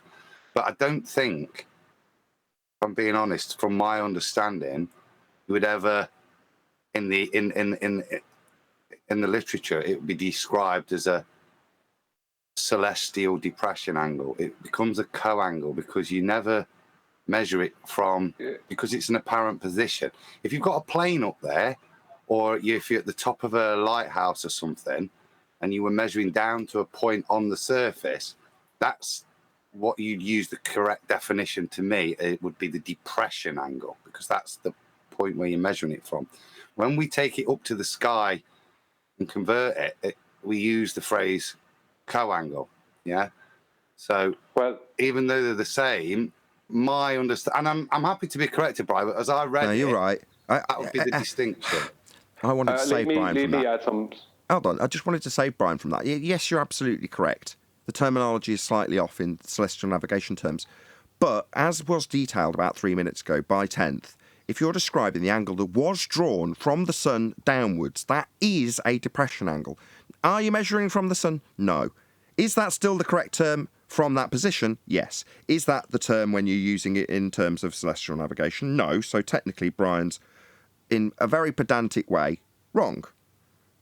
Pedantic's exactly what I'm being. Yeah, it's totally clear what it is. There's no confusion other than arguing over the exact description of what you're a very pedantic point. But he's not wrong. No, because what he had on screen was matter of fact and could be matter of fact described as he did describe it as a depression angle. That's what that angle could be described as.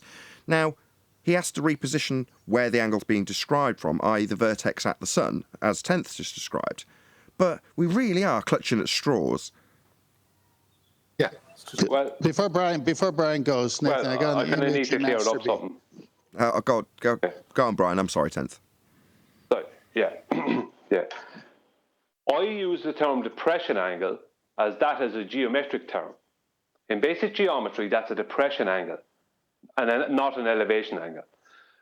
In celestial navigation, it's the zenith angle, right? And I speak about the roof of the depression angle is your zenith distance. Or, right, I say your co-altitude, right?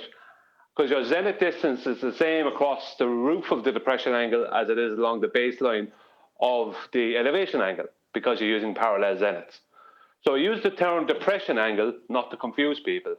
Depression angle, most people would have learned that term if they did some basic geometry in school or high school or whatever, anywhere in the world. So I use the term depression angle. In celestial navigation, it's termed the zenith angle. And from the zenith angle, you gain the co-altitude zenith distance, right? You can call the distance along the roof of the depression angle the co-altitude, right? Distance, or if you want. But I think it's more correct to call the co-altitude, basically, what does co-altitude mean, right? The basic definition of co-altitude is a complement to the altitude. That is the basic definition of co-altitude online. Complement to the altitude. Altitude of what? The altitude of whatever you're measuring. So in this case, the celestial body.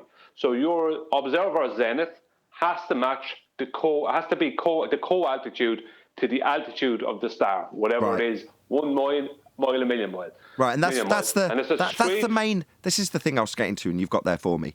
Perfect. That's your point, isn't it, Brian? Is it about whether or not you've labelled a depression angle versus a what did you call it, Adam? You gave it another description. Co-angle. Zenith angle. Well, no. Adam called it a co-angle. Yeah. Yeah, but that's not correct in navigation. I know, but what I'm saying is there's a multitude of terminologies, right or wrong, celestial, navigation or geometric, that describe what you had on screen with your mouse running over it. Yeah? Now, this is pedantic, and it's not the point you're making. The point you're making is they have to be parallel. It is the point I was making when I was saying we cover it in shit. You see, once again, if we cover it in this crap, and we're honest, so we're prepared to make the statements we've just made, just to demonstrate we do have the full understanding. But once again, you see, the point that we're measuring off a flat plane has been obfuscated. They're now trying to argue whether or not this definition is correct. And that's all they can argue on, the definition, because the point behind the definition is devastating to them. So they can't argue on that. They've got to go to, Brian doesn't understand the definition of this, which he does. And if you've got an understanding, you don't need to correct it because you understand it and it's this reciprocal, so it doesn't matter. Right. The point is, just to make that the most important part of this discussion, the co-angle, if that's the correct terminology. I'm confused about the correct terminology being correct now. It's not relevant. The co-angle is the thing that would be dictated by your parallel zenith lines that must be used and are used in celestial navigation. That's the point. And that's devastating because that box is a flat Earth proof. Exactly. I mean, I try and simplify it so anyone can understand it. I mean, I could have been like one of the things that I was corrected on by that guy. Well, I wasn't corrected on it because there was nothing to be corrected on. But he thought he was giving me a correction. Was on the zenith angle, and I called the depression angle, as I said, because most people will notice that from geometry. Most people never learn celestial navigation. But in celestial navigation, it's called the zenith angle. But this is what's wrong. They try and correct this, like this guy Pete, he tried to correct me. And he then termed the zenith angle, he started calling it the zenith distance angle, right? Which is not really 100% wrong, but that's not the correct terminology. It's just the zenith angle. And you gain the zenith distance from that angle. So if your zenith angle, which is the depression angle, is 45 degrees, then you multiply that by 60 to get 2,700 minutes of degree. And then you have 2,700 minutes of degree of a horizontal, right, between the co-altitudes of the star, the celestial body, and the zenith of the observer. So between the two zeniths. And then that becomes 2,700 nautical miles of a zenith distance on the surface of the Earth, giving you the radius of your circle of equal altitude. It's so straightforward, but the problem is, and I'll show you the next one from Blue Marble Science here, they are denying not just that the surface of the elevation angle, the base of the elevation angle is a horizontal, but they're denying that there is a roof or a horizontal distance between the two zeniths, right? Here's the next one from Blue Marble Science. There is no roof of a depression angle. Again, you're just making these terms up. I see we're going to once again have to do a video embarrassing you. I'll hold the rest of my comments for that. So he's going to do a whole video on what we've gone through and gone, God, this is pedantic. God, this isn't addressing the point. God, this isn't actually addressing the parallel zeniths. He's going to do a whole video on it. Wow, amazing. That sounds riveting. Yeah, I mean, go on, Ted. Yeah. Nathan, go to Master B. I got 2 slides and 1 statement. And while you're doing that, 100% agree with Brian. He's totally got it. He's totally talking geometry when he's talking depression angle. I remember sticking up slides on that before, showing the how it works in geometry the same way it does in celestial navigation. The terms are different because you're doing celestial navigation. But as you're going to see in these next 2 slides I posted up, it's the same thing. And Brian's 100% right here. Yeah. Can I just show just a slide here just to prove my point? And this is probably one of the slides you may have up, right? So this is just for Blue Marble Science. I have another quote from Wally I'm going to share after Tent, okay? But just before Tent goes, right, here you have the co-altitude. There is the observer zenith. Here is the star. Its co-altitude is the star, right? Observer, zenith, right? Here is your zenith distance is 1,800 nautical miles, because you have a 60-degree angle here, which gives you a 30-degree, and they go through, you can't really see, it's probably a bit pixelated, a 30-degree, a complement angle, right? So we'll end up at 30, they call it a complement angle, also called zenith angle or depression angle, right?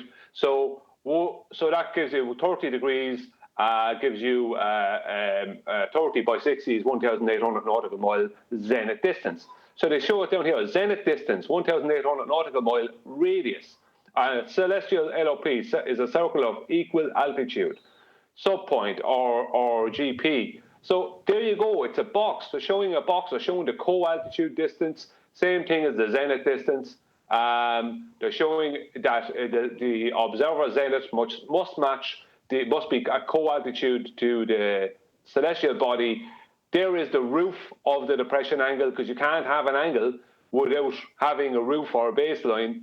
You know, a roof, baseline, or sides, you can't do that. It's just implicit, as Kiwi says. So there is what they're trying to go against. And that's in the videos. So I don't know what video he's going to make on the subject. I don't care. I'm not going to watch it. But I'm just saying, there you go. That's from Celestial Navigation. Okay, Tenth, I'll unshare my screen and I'll share it. Well, it was the same. The first slide that Tenth was going to use was that slide. So it's on screen now. That's what I thought. Yeah. Can I point something out about that? Just hold on, John. Just Tenth, then John. Go ahead. Yeah, so he used the same slide that I showed. So he went over it, and I wrote 2 right angles in this image showing elevation angle and co-altitude, which is zenith distance. So you need 2 right angles. If you go to the next slide, I'm on my phone here. This is the distance the airplane must fly to be directly above the tree.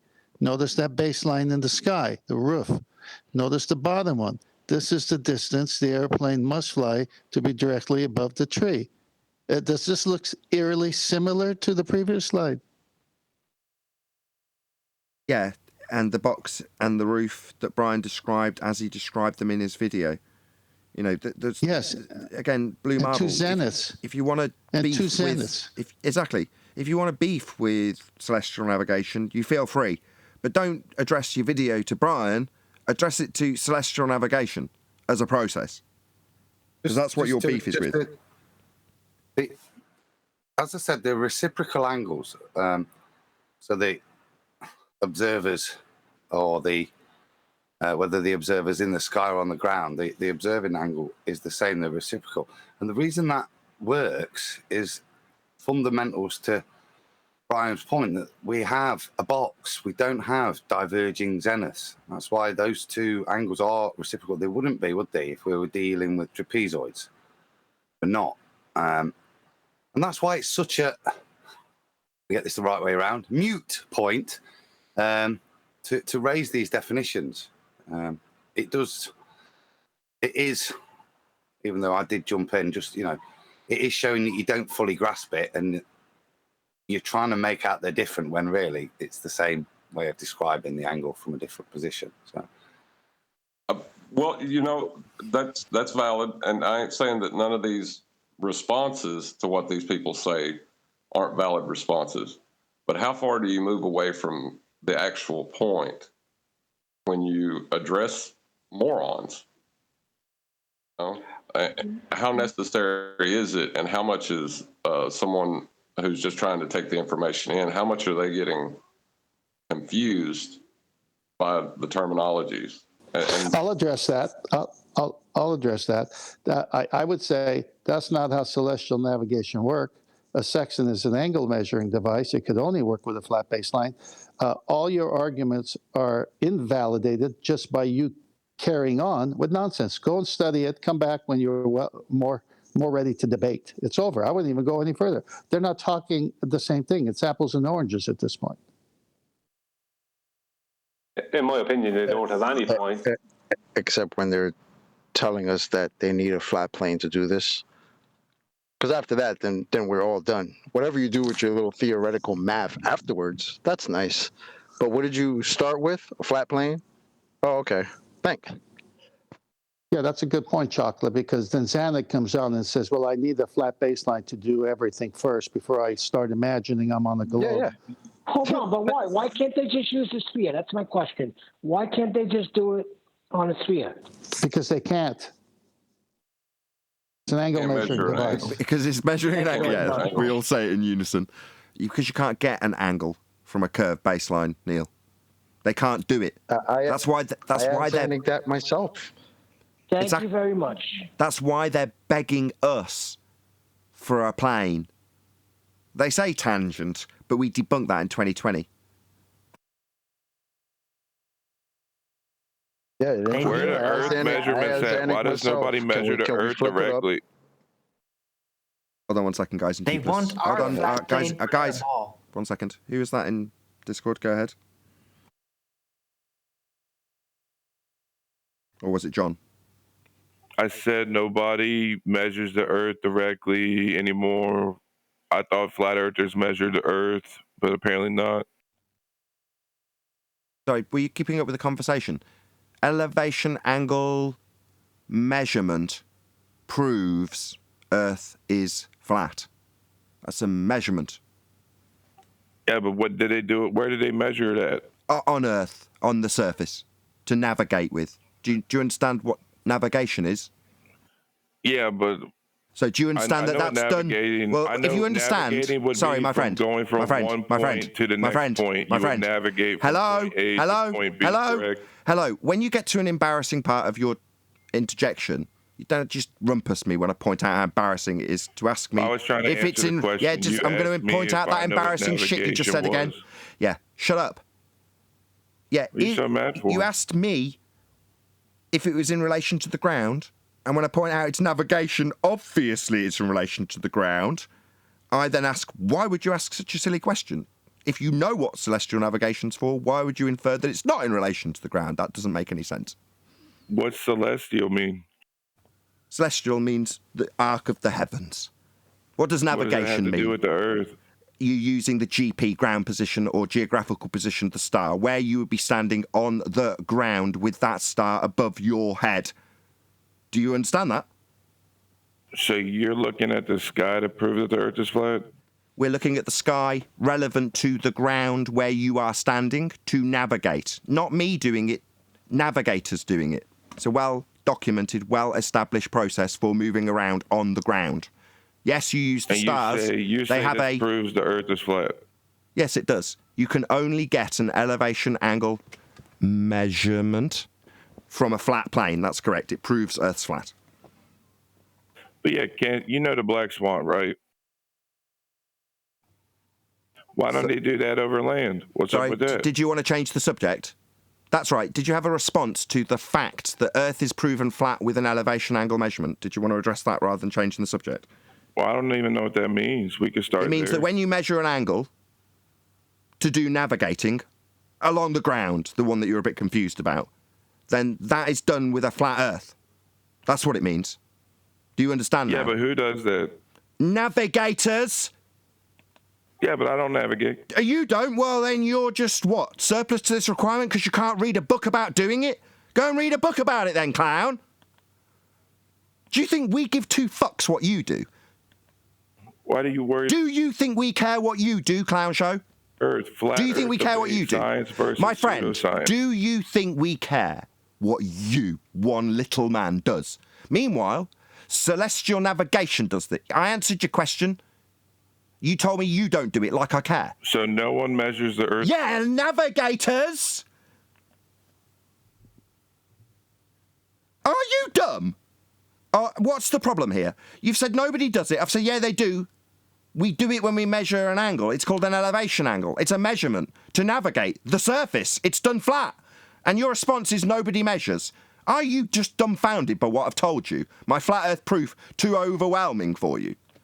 How long does it take to zoom in on a camera? Sorry, we're going to change the subject again, zooming in on cameras rather than acknowledging that a flat earth elevation angle measurement proves we are on a flat plane. We are navigating with that measurement on the surface. Who's we? Navigators? I'm not one of them. Oh, well then bugger off. This is refractive. Hang on. This is refractive curvature's point. This is what they do. This is where we ignore them. He comes into a conversation he knows nothing about just to distract. Goodbye. Get You're lost. dumb. Go study. My friend, you're not a navigator. You don't know anything about navigation. You're here challenging me, who's talking about navigation. Now, bugger off and go and get a book on navigation. It will demonstrate to you how... no evidence. You're not going to interrupt me while I tell you what to do, Dumbo. I'm going to tell you that you're too dumb to take part in this conversation. You need to go and get a book on navigation. Now, if you feel after reading that book, i.e. actually understanding the subject matter, that it doesn't require a flat plane to measure an elevation angle, then come back and challenge us on that fact. Yeah, because it does. You'll find that out if you read about it. Go away, educate yourself. You're too dumb to take part. Ask me who does it again, clown show.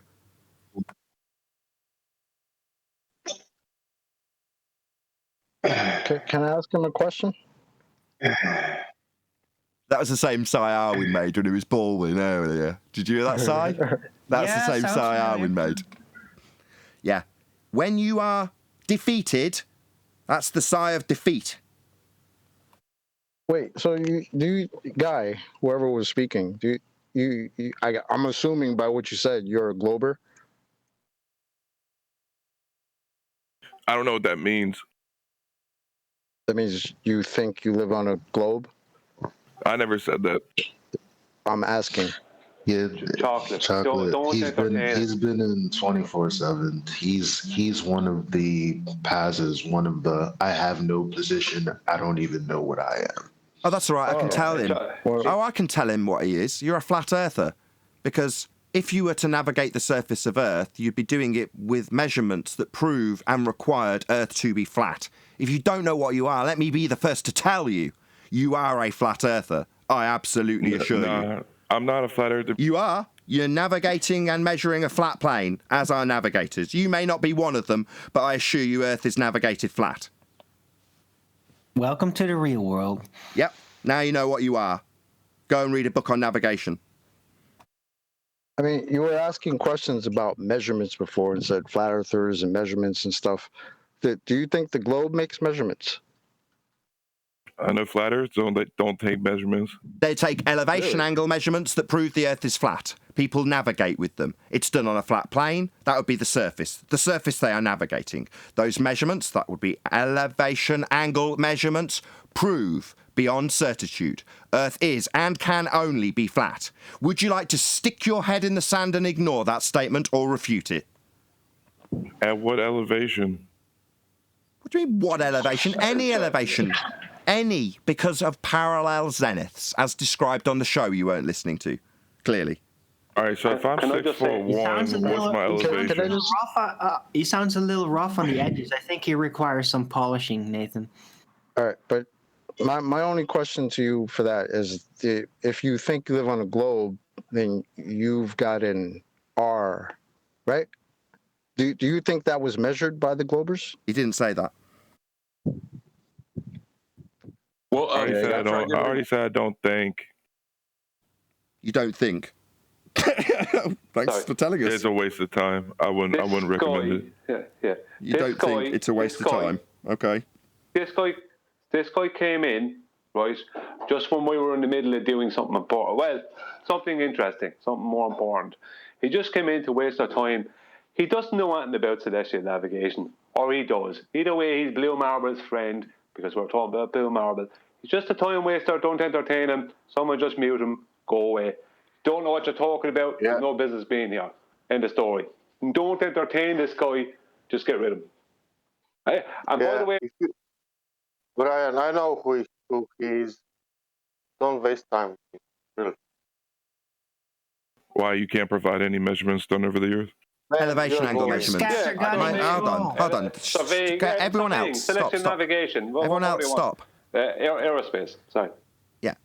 Elevation angle measurement. I've said it to you 3 times. This is your last opportunity to respond to it. I've said it 3 times and asked you to respond to it 3 times. If you ignore it 3rd time, it's the end of your visit here. I've offered you measurements. I asked you what elevation. I didn't even ignore you last time. And I answered that too. I said any elevation. Parallel zeniths. Did you understand what my response was? Clearly, you either didn't listen or don't understand it. Or like now, you talk straight through the middle of it. So your time's over. So like last time, you're going to talk straight through the middle of it. I'm telling you again. At any elevation. Parallel zeniths. So you can do it at altitude and it works exactly the same. So any elevation. I answered you. Would you like to respond rather than talk through the end of it like you did a moment ago? As I was muted, I was saying if I'm 6'1". You're done. Oh, what's going on? You were muted for being ignorant and a dumb fuck. So you're done. He was kind of a scattergunning. It's like debating with Eeyore or something. That's what it is, debating with Eeyore. I'm going to change his name to Eeyore. Yeah, I agree with Brian. Brian summed it up nicely. Yeah. Hold on 1 second, whoever that is. Brian summarised it perfectly. Yeah, just here to waste time because he hasn't got the slightest idea about anything to do with the subject. But yet he's going to argue the toss against us from his position of total ignorance, declaring that thinking is a waste of time. Yeah, piss off. Get lost. You're a complete idiot. I think we're at the point, Nathan, that we don't know what level of education they got, but I think maybe the starter point today would have been, can you say Lamborghini with this guy? Because that was cute, by the way. Yeah, he needs committing, in other words. That's the level of intelligence from that particular person. Not intelligence, the education. He's clearly shown he's not been educated. I don't know. He's intelligent enough to continually obfuscate, but you know what I mean? It sounded a bit like somebody who hadn't heard the word Lamborghini before, learning it. He was learning things today, even the definitions. I say they don't go in anywhere. It's quite clear what they're here to do, which was, as Brian said, just distract, which the embarrassment of their compadres, responses, with an even more moronic response for me. I mean, he did have half a point. He said, we haven't got any measurements. My bad, I only told him 3 times elevation angle measurement proves Earth's flat and asked for a response. And then what elevation was followed by, well, any elevation, parallel zeniths. But he didn't understand. He's too dumb to understand the response. That's the problem. Right. This guy had some training, but he didn't really understand. So he's probably been hanging around with anti-flat earthers, picking up on their tactics, more about the social interaction than the actual details. So I think he was kind of just trolling. No, I don't know what he was talking about. No, it's more simple than that. He's somebody who knows he, first of all, doesn't have the knowledge or ability to prove a globe, right? So he knows he can't prove a globe, so he won't claim he's a glober. But what he will do is show his hate and disdain for flat Earth by asking stupid questions and wasting our time. And in the process, getting brownie points with Blue Marble because he's coming in because we were shown written word from Blue Marble Science saying stupid things. So he's trying to distract from that. That's what he's trying to do. Bloody conspiratard. Correlation is not causation. You feel free to carry on with your presentation about Blue Marble. That is definitely not going to be linked by you through way of conspiratard divination of his thoughts. No, you don't know that. How dare you? What an outrage, Brian. Well, You mean you weren't they work that by way. him giving his height and asking what his elevation was? You weren't challenged by that? Oh, I was deeply challenged by that. Yeah. I was just about to say. I was waiting to say that. Hold on, Brian. Still right. Hold on, everyone else. Hold on. What he has succeeded in, and Brian, this was also part of Brian's point halfway through. He's managed to obfuscate away from what Brian was doing. It doesn't mean it's directly connected or that was the reason, but still, he has obfuscated away. Brian still got it presented. Do you want to carry on and actually make your end of your point, Brian, and then we can do whatever after? Yeah, because that's what he wanted. He wanted us to stop. Don't start with that. Just get on with it. Okay. Well, this is what he got. That's so Brian. Right. So this is another text from Where's Wally, right? This is just a couple I took from many stupid ones. But because Where's Wally and Blue Marble have had connection to this show, I'm showing these. So this is from Where's Wally. He puts down 2317. Who knows where the nautical almanac came from? That's from me stating that I have no idea and I don't know of any information of where all that information came from. All I know is it's in an almanac. Where it came from, I have no idea, right? He's quoting that. He's saying, I know it is calculated and published every year. It is simply a look-up table to simplify the spherical trig that is required if you are not using the nautical almanac. It basically means that a full site reduction is possible using lookups and addition and subtractions. Without the nautical almanac, the site reductions require sine and cosine functions to be calculated. Also, do you want to have a guess what constant value is found deep inside the calculations required to produce a nautical almanac for a given year? ? The value we lovingly call R. Now, most people will jump on that and go, "Oh, where did he get that from?" or blah, blah, blah. No. He's talking twice in this comment about what happens without a nautical almanac. Without a nautical almanac, you're lost. He doesn't seem to understand. Without that, you're going nowhere. You don't know where you are. You can get all the elevation angles you want. You won't know where you are if you don't know where the GPs are. And you're just lost in the first place. Well, is that really true? Yeah, sure. How do you know where the GPs are? Well, I'm asking QE because he said something before about using a map. I don't think that. I mean, you don't need an almanac. I don't know. I could be wrong. Yeah, but how do you know where you are? The almanac tells you where the 3 GPs are of the 3 elevation angles. You know, without knowing where those GPs are, all you have is distances to 3 positions on Earth. They could be anywhere. If you're lost in a storm and then you don't know where you are, you have no dead reckoning, you have no nautical almanac, then you can have some astronomy knowledge that may help you, but as far as I'm concerned, you're blowing in the wind. Without the nautical almanac, you're lost. And he's talking about what you do without the nautical almanac as a little globe stuff. It's like, no, you're lost. Hang on. You need the nautical almanac. You need the elevation angle. You need the hour, the minute, and the seconds. There's many things involved here. So what's he talking about? Well, if you don't have a nautical almanac, what good is all the rest to you? Well, my point is, they don't know what they're talking about. Yeah, but please answer my question there. I'm asked it to you specifically. If you don't have a nautical almanac and you're lost, what have you got? Well, if you don't even know what star you're aiming your sextant telescope to, and you don't have the nautical almanac that tells you where it is at that precise hour, minute, and second, you don't know what you're doing. My nautical almanac. The globe's it's mine. It's mine. Yeah, but you're missing it. Just answer the question straight. Without a nautical almanac, are you lost or not? I'll do all 3. Without the nautical almanac, you're lost. Without the sextant, you're lost. And without the hour, minute, and seconds, you're lost. Almanac. No, just the almanac. Because he speaks about the almanac in this.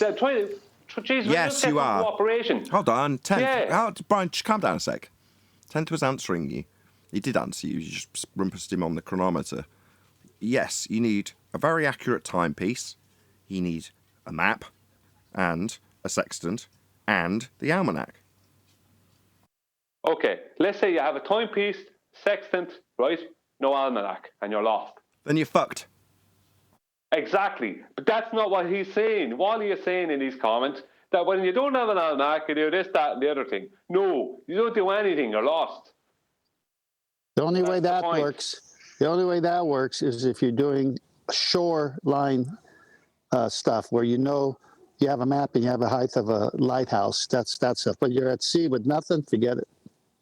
Yeah, that's the point I'm making. You're out at sea, you're after being in a storm, you're lost. There's nothing but water all around you, right? It's night time, you have stars, you have a sextant, you have the chronometer, is it, for the time. But what can you do? You don't have an almanac. So the GPs of the stars could be anywhere. That's my point. I'll read his comment again, 1 second. Who knows where the almanac came from? Right, that was what I said. I know it is calculated and published every year. It is simply a lookup table to simplify the spherical trig. Right, this is what he thinks it is: a lookup table to simplify the spherical trig that is required if you are not using if you are not using the nautical almanac. It basically means that a full site reduction is possible using lookups and addition and subtraction. Without the nautical almanac, the site reductions require sine and cosine functions to be calculated.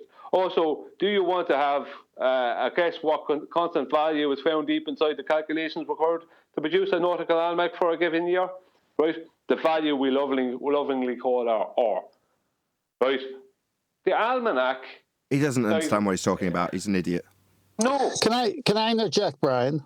The measurement is coming from the almanac, from the equatorial plane, a baseline that's flat all the way. That's where the measurement, the angle measurement, is coming from. That's why you do the corrections from the lower limb to the center of the sun and so forth to adjust for that. That's how they're doing it mathematically. Now, if he's going to say spherical trig, that's not how it's being done from the center of the Earth in their model, which is an equatorial plane, because you can't get an elevation angle from a curved baseline. The spherical trig is a projection from the celestial sphere onto the surface of their presupposed globe. I think what he's saying is, and I think what Brian's attacking, he's trying to claim that it's not necessary to have a nautical almanac, that you could use trig with sine and cosine functions. You could calculate it. I would disagree with that. The purpose of the almanac is to tell you where the stars are in time. And that changes every year. Yes. It would be impossible to calculate that. Well, that's what I was going to say next, Adam. Because what's the almanac giving you? Where is, let's say, one of the positions that you're citing just coincidentally happens to be me. So I'm at the GP of the star. Well, they're moving. So how is that relevant? Well, at what time is that star directly above me?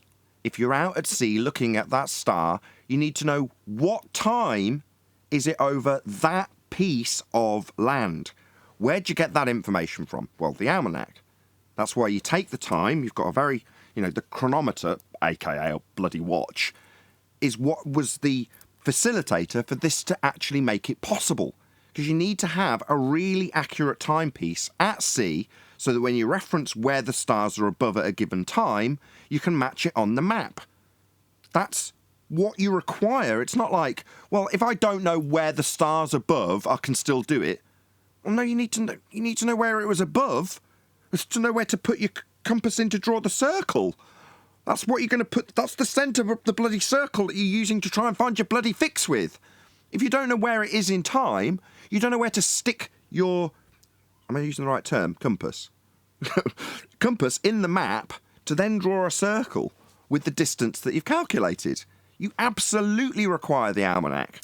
Just doesn't understand the process. He's just another pretender that doesn't really understand this process, basically. But like you said, Nathan, and everyone agrees, their argument is with celestial navigation. All we did as a team here on the Nathan Oakley 1980 channel is we all took our part in studying how it works, put the citations up, understood it, and presented to an audience.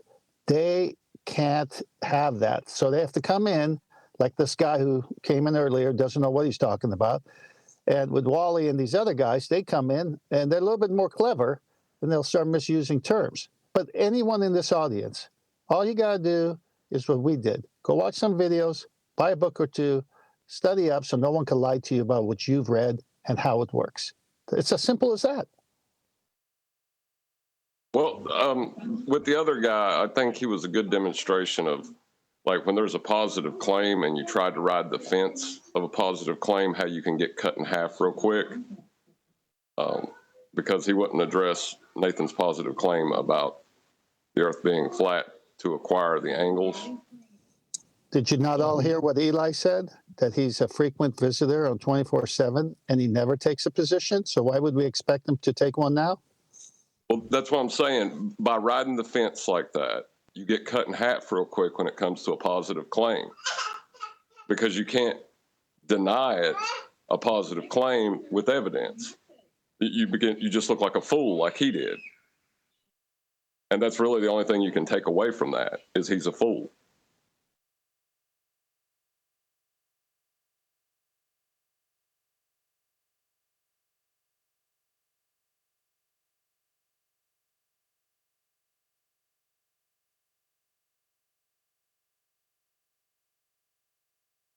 Well, how long will the teacher allow a student who's talking nonsense to keep talking while the teacher is teaching the rest of the students who want to gain knowledge?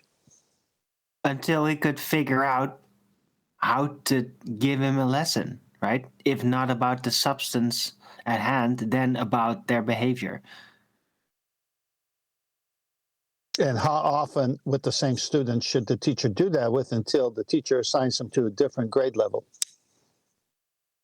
Of course, if he's just going to repeat himself over and over again, day in, day out, then eventually you're going to have to put him aside, right? Because then they're just a disruptive factor. Right, but he's probably coming from an ideological perspective that you can't prove anything. You know, one of those people that think there's no such thing as proof. So, like, he's going to have to rework his entire ideology to actually align with reality, and that's going to be hard for him to do. So you're saying another idiot? I wouldn't call him an idiot. I'd call him a fool. A globe believer. All right, a moron. I would almost bet money he thinks that somebody measured R.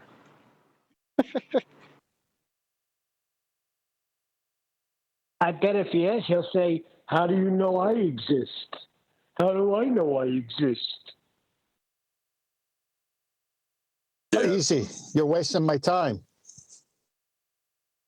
Well, the question itself is kind of begging the question of your existence. You know, how do you know I exist? You've already established you exist by asking that question. You know, that's probably how. All sounds like solipsism to me. Yeah, I heard you say that, Arwen. You were right.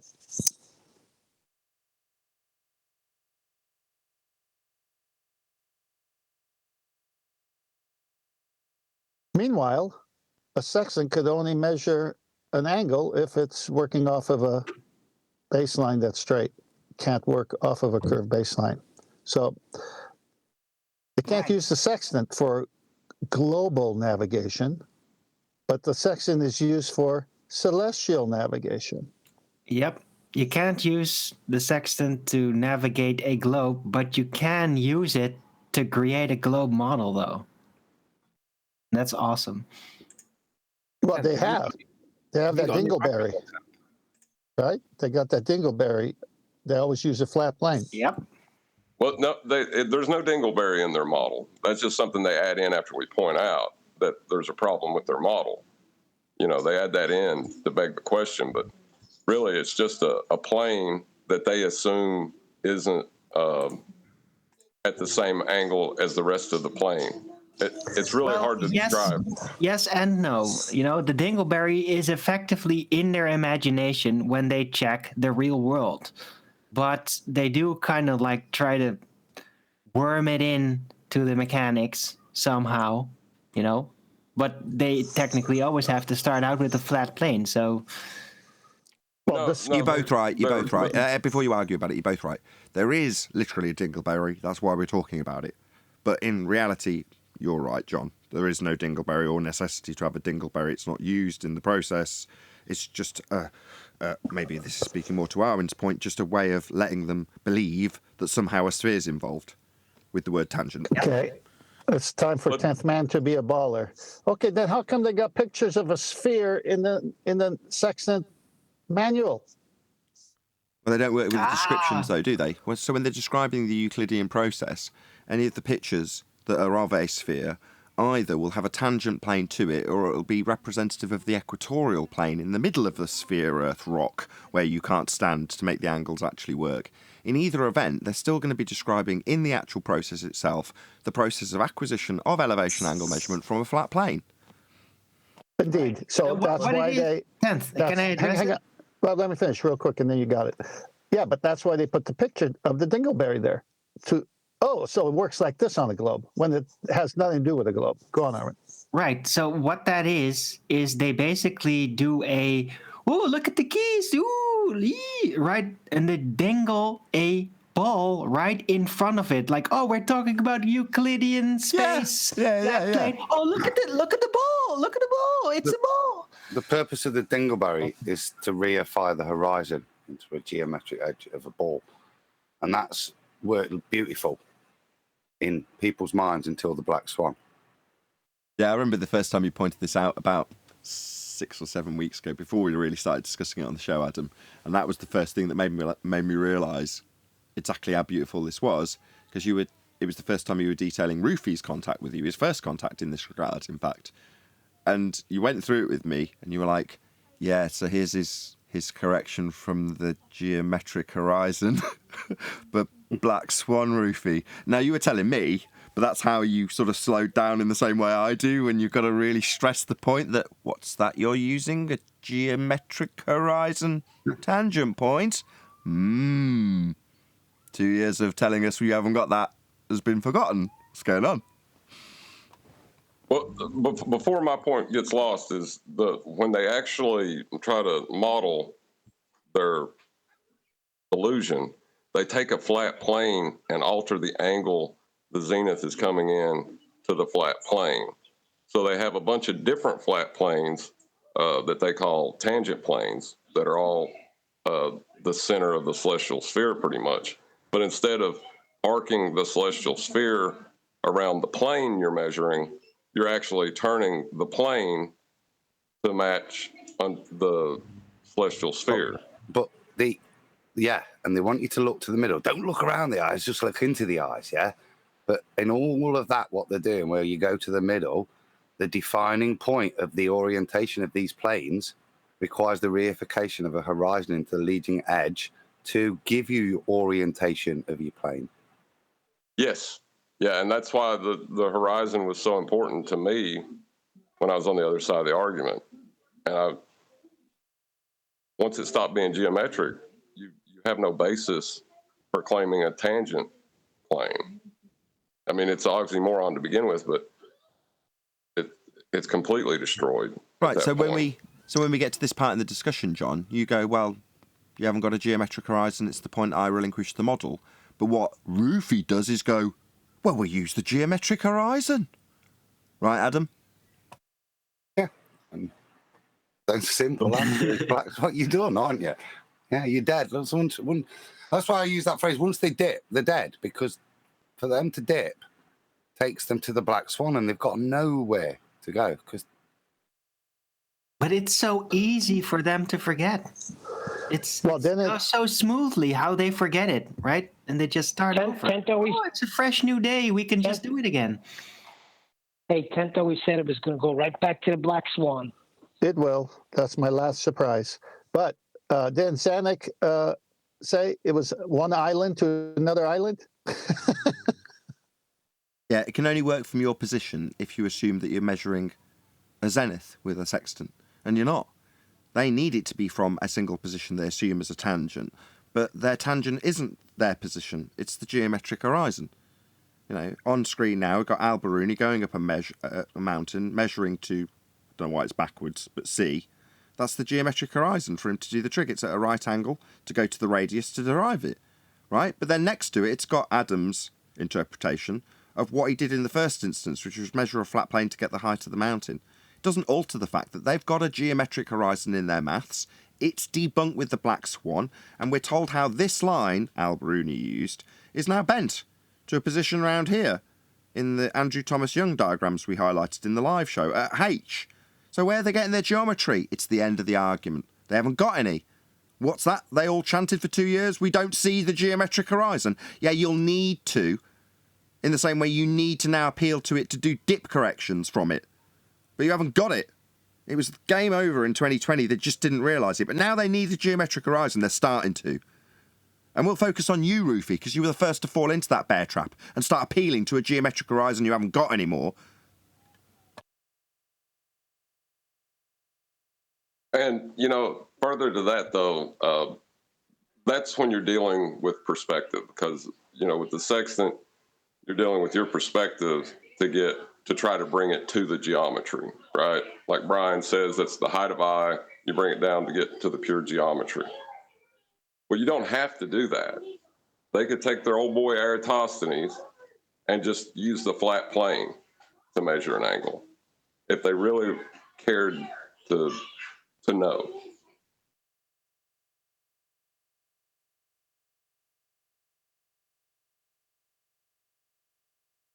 Well, the thing about it is that Ruhif, what Ruhif wants to do, like as I said earlier, he invited me on to Discord to explain or go. No, he didn't say the word explain. He said he'd go through it with me on Discord, right?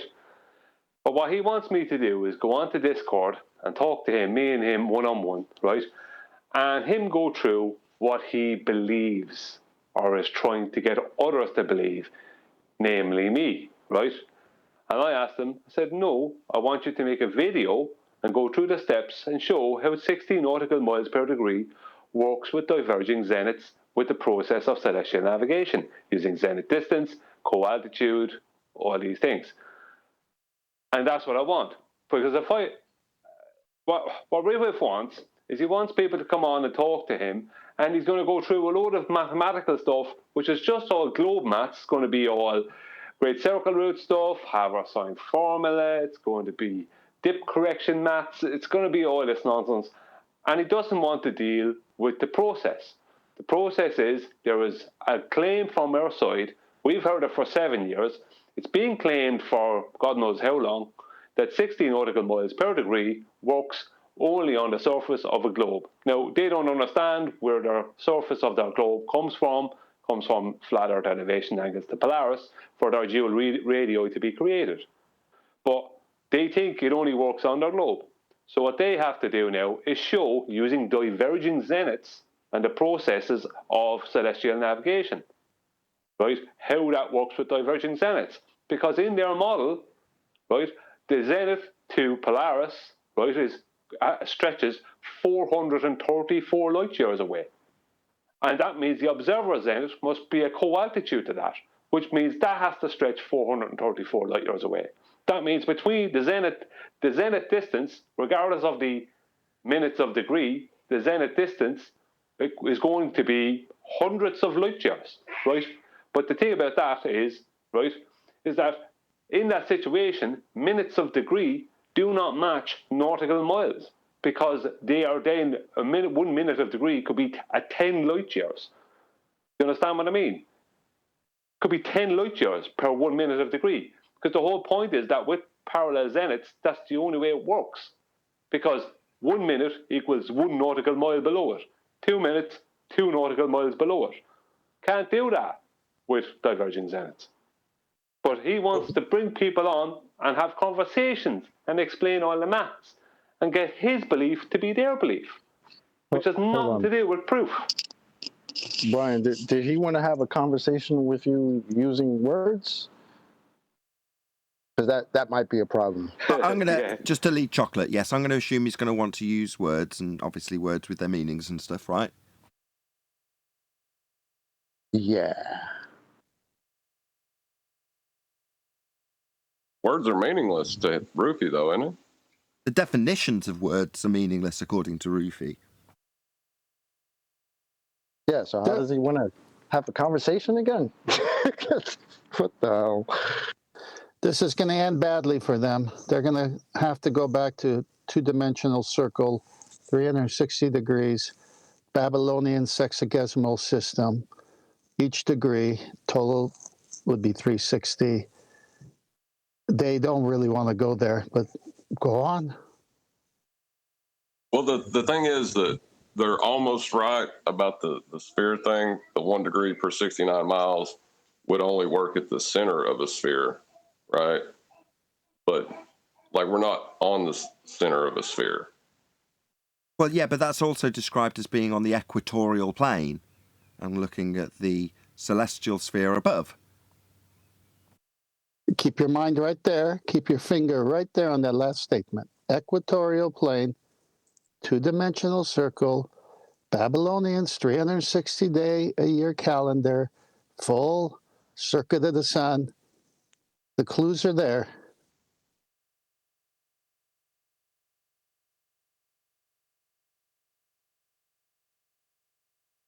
Did you say the Babylonians had a 360-day year? Yes, yes. It's coming. That's very interesting. Because what I noticed about calendars is that they always have to revert back to the number 9, always. And obviously that one does with 360, right? But the Julian calendar, right, is really screwed up. But if you use that and you know numerology well enough, you can bring that back to 9 as well. Babylonians stole it from God. Yeah, who came up with numbers? And 9 is the highest digit in the universe. The Babylonians stole it from God. Yeah, exactly. Because where did they get the information? What did they have to observe for this information?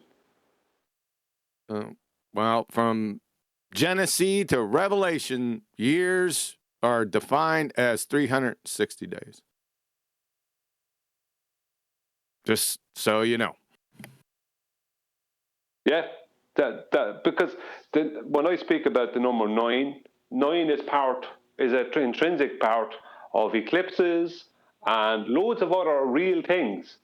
But these people tend to take this process and mix it in with their own things. Julius Caesar did it with his Julian calendar, just as one example.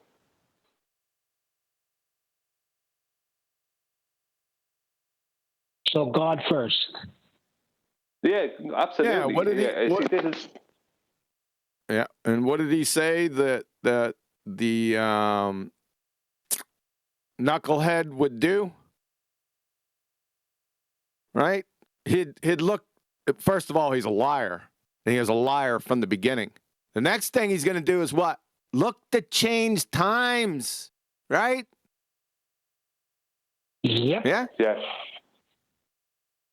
Yeah. Just saying. That's correct. On a slightly different subject, our clocks go forward next week, just so you know.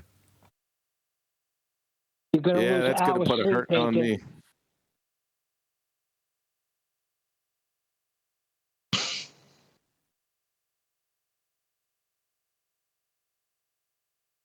Oh, by the way, no ball busters this Saturday. Okay, no worries. Just to give you an early warning. Yeah, I'm headed out of town. Okay. Like I said, with the shows and stuff, just a sidebar here, that over the next few weeks, I've got family coming in, extended family and stuff. So just be flexible. End of message. Is that because of Resurrection Sunday? No.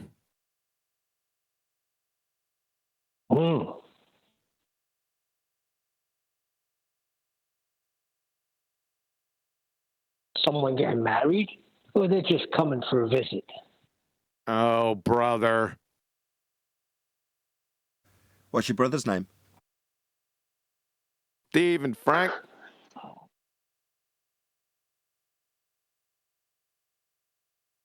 You want to know their favorite colors? Couldn't care less. My son's asked me, "Do you even like your brothers, Dad?" I'm like, what do you mean by that? You didn't just say, "Yeah, I love them dearly with all my heart." I do, but they're annoying. So that's a no then. A couple of Yeah, I feel the one same. that told me about flat Earth. He's annoying.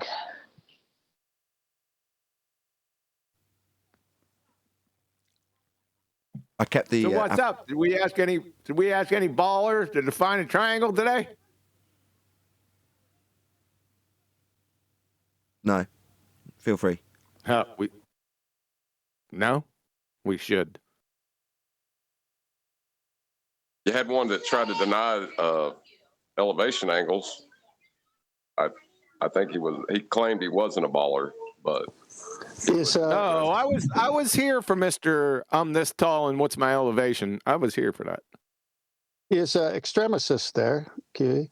Yeah, he is, but he's on deaf and mute. Yeah, I found his chat quite interesting. He can't hear you if you're trying to get his attention. Someone will have to tell him in the Discord chat that somebody's trying to talk to him about something. Well, just he one left second. a little chat. Just 1 second. Can somebody in the Discord server, I don't know what you call this because I don't do it, but do the chat skank thing where you communicate and you can't hear what we're saying with him, Extremesis, and tell him that 10th Man wants to talk to him? Yeah, Kiwi posted. In fact, maybe he could post again the little writing he put up. It was interesting. Didn't I post it in? I posted in Ballbusters and in the War Room. Can somebody snatch that thing?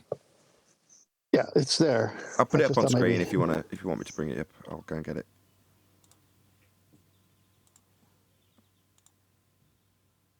Okay, it's on screen for the audience's benefit if someone wants to read it out. It's too small for me to read, unfortunately. Yeah, I'm on my phone in the car, so someone read it, please. Any chance you can read it, Oh, Kiwi? brother. I gotta go find it. Well, it's on screen for the audience. Aren't you telepathic? No, I'm not.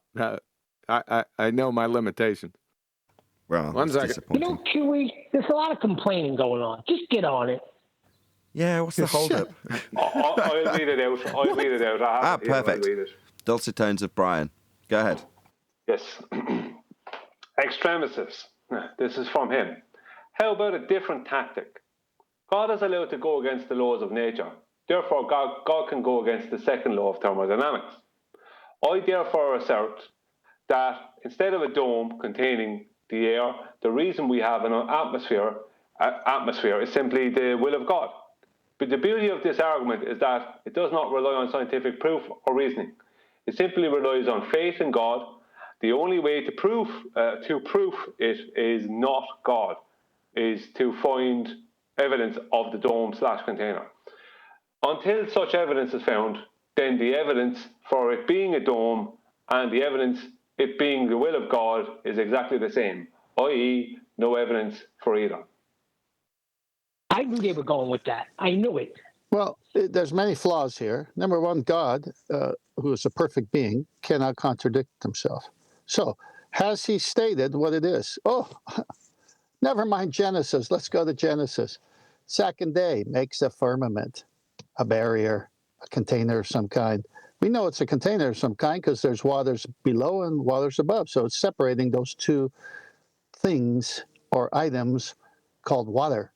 So it is a container of some kind. And then it says in verse 14, I believe, that the sun, the moon, and stars were made and put inside the container that's called the firmament. So God cannot contradict what he's already told us what he did. So okay, that's your take on it. Anybody else got any other take? I would have just go on. Yeah, I would have just said, well, in this world we live in, we know how gas pressure is attained, and it's by containing it with a container, and that's the only experience we ever have. And we also have air here on Earth, so there must be containment. Okay. So yes, perfect. In the first, there's two things that you both missed. Not perfect.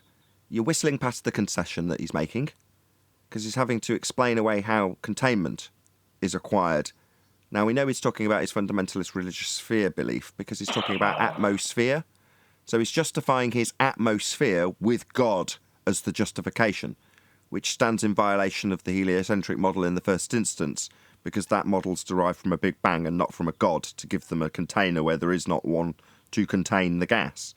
Now, in terms of the attack on the antecedent-consequent relationship, yeah, you're right, Eli.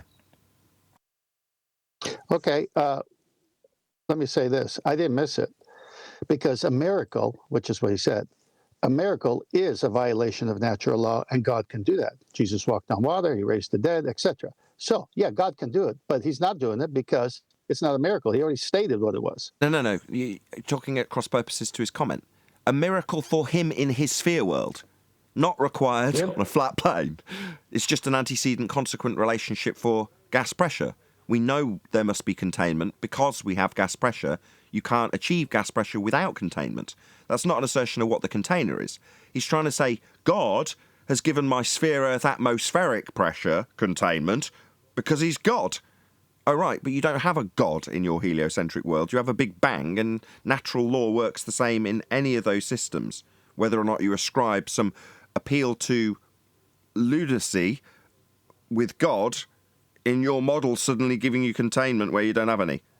But most importantly, it's a concession. I rest my arguments because I've had this with Christians who don't know the matter well, and that's how I talk to them about it, because they claim to believe the Bible. What's matter? That's correct. My son does the same thing. I was just joking, Neil. Go ahead. My bad. It's not often I rumpus someone with a terrible joke. Can I ask a question about the Bible? I said my son does the same thing. Go ahead, Chocolate. No, I'm just thinking. I mean, I know there was whatever days these things were made. Like, is it mentioned when the air was placed here, or is that like specifically mentioned in the Bible? I don't know. When he goes through creation, Chocolate, he talks about the main points, and it says that was the evening and the morning or the first day. And then he'll just say, so each day, Yom is a full day, a solar day, basically what we experience today, not thousands of years like people try to say. I'm pretty sure. Point is he doesn't. I'm pretty sure What about when he breathes life into his nostrils? I'm pretty sure extremists will dig out a Bible verse that says something to the effect of, yea, he went forth and developed thy sphere-shaped air, and yea, it was good. I would love to see that verse. But I'm saying the only time is when he breathes the breath of life into Adam, right? Yeah, in his nostrils. The only time I hear that specific. No homo. I have a question about this. Is existence itself a violation of natural law? No. What law would it be violating, in your according opinion? to natural law, matter being created or energy or matter being created or destroyed. That's a fallacy. It's called an infinite regress. Yeah, but existence of what, John? No, you need God to break the. You need God to break the he's infinite correct. regress. I'm not. No, hold on. No, he's correct in what he's saying. Yeah, life, matter, everything is a violation of natural law. Which law? Correct. That's a first law. That's very good. Very unique insight, but that's correct. Hold on, which law? The first law? First, second, to name a few. How does it violate the second law? Second law, life can't spring by itself. It's uphill. But it didn't. I can trace the. I'm missing something here. I'm sorry, John. Yeah, I think you too. can't I think trace the first anything law back. would. What the fuck? Hold on, I missed that. My bad, John. What I actually meant when I said John was either one of the Johns. Yeah, life is a violation of the second law of thermodynamics because second law of thermodynamics is a natural law, right? You ain't getting life or matter. That's a totally different subject. You're not getting life from just inanimate matter. It's not going to happen. Hold on. So, yeah. That's why I was. Just let me. I'm still not wrapping my head around that. Unless you're saying that this just leads to the ontological primitives, is that what you're suggesting? Are you talking to me? Yeah. No, I'm just commenting on John with that unique perspective of his. He got it right with what he said. That's all I'm saying. John, did you say? Sorry, Nate. No, go on. I'm just still mumbling to myself because I haven't wrapped my head around it. So you go ahead. John, did you say that the existence goes against the laws of thermodynamics? Oh, definitely. Yes, that's what they said, Brian. Yes. Why is it you said that? I just want to hear. Why is you said that? Well, there had to be a beginning, as per the second law, but as per the first law, matter can't be created or destroyed. Yeah, by us. But we have matter and energy here, don't we? No. Created The that. laws of thermodynamics are natural laws. The second time he said that, I don't understand why the emphasis on natural would make me understand it anymore. It hasn't. Didn't work the first time. Brian just said, it can't be destroyed by us. No. Natural laws. So man has nothing to do with this. Yeah, but when it comes to the natural process of birthing another human, that is very much a natural. That is under the guises of natural law. Yeah, doesn't it have supernatural processes though, like the informative part of it? Yep. Now, when you're hold on a second. We're talking. You're bouncing off the walls here. He's talking from the beginning, right? Not giving birth to kids. Talking from the beginning. It is life is a natural. Life is a. Go ahead. Nobody's interrupting you. Really? Was that an echo? Possibly. Was that an echo? So he's talking. No, I don't think so. Listen, let's let John go. John, please. Well, the first two laws of thermodynamics seem to be contradictory to what we experience, because we experience matter and energy, but matter and energy can't be created or destroyed, but the amount of usable matter and energy is running out in the system. He's correct. That's correct. Yes. Which means it had to come from somewhere outside the system. But that in itself violates the first law, is his point. That statement. If it can't be created or destroyed, and you say, well, it has to come from somewhere. Do you see where I'm going? Right, but the somewhere is a different reality, and we are stuck in our reality. So someone else made it for us. It's not. It doesn't affect the God who made it. But that's what I said. I said, doesn't it just lead you to the ontological primitives? And I was questioned on that. So you're now saying it does. It just leads you to the question. But ultimately, that isn't the point, I suppose. The point is that when you actually look at it objectively, like we are, you go, well, life itself would be the creation. When you take it to the beginning, from nothing, where does it begin? Well, yes, you can then insert the ontological primitives and answer the question, but it still stands in violation of the law itself, because how's it being created in the first instance? Life it is. Right? That's your point, John. Life or matter, correct. I have followed it now. Okay, I do understand now. Makes me feel very stupid, but great, I like that. No, Well, it's a maybe unique something question. should be added. He had a unique view on it. So it's the first time I've heard anyone put it that way, but yes. Maybe something should be added. Energy cannot be created or destroyed by us. We can only deal with what is there. That's intrinsic. No, that's when John said no, because that's why he stressed natural law. Well, as soon as you start interfering with it, you're not talking about nature if you're going to interfere it as a man, as opposed to the processes being applied to man, which is different.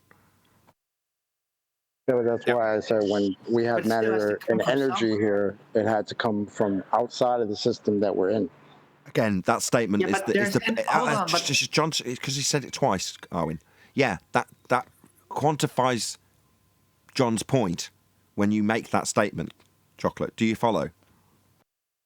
Yeah. You're validating John's point by asking that question, is what I'm saying. Yeah, I have no problem with that. That's what I'm doing. But who's doing the creating and destroying part then? Well, that's a question further to John's point. Once you've got that violation understood, then you can start asking the question. So where did it all begin? Because we've obviously got stuff. Obviously, at some point, stuff was created. Well, there's two sides of that coin. One is answered by the Big Bang, which in and of itself just violates a law of nature, because energy is within that system when it's described as creating itself. So you can't have something that is within that system that it's describing violate natural laws, whereas this is what's being appealed to originally in this comment. Well, God can. Well, the Bible gives us a description of God creating everything, right? So you've only got the creation story to appeal to. That's not what I meant, though. I'm talking about semantics. If it's a natural law that things cannot, or energy cannot be created or destroyed, what does that apply to? What is that addressing? Life as we experience it. Natural law speaks to laws of nature, talk to what we experience. They're just descriptions of what we experience and how we experience it in now. But in terms of regressing back to the beginning, that's where John's point becomes valid. In and of itself, you then have to look and go, well, how was this energy created? Oh, right. Oh, hold on a second. That stands in violation of the process that's being described in the first law, doesn't it?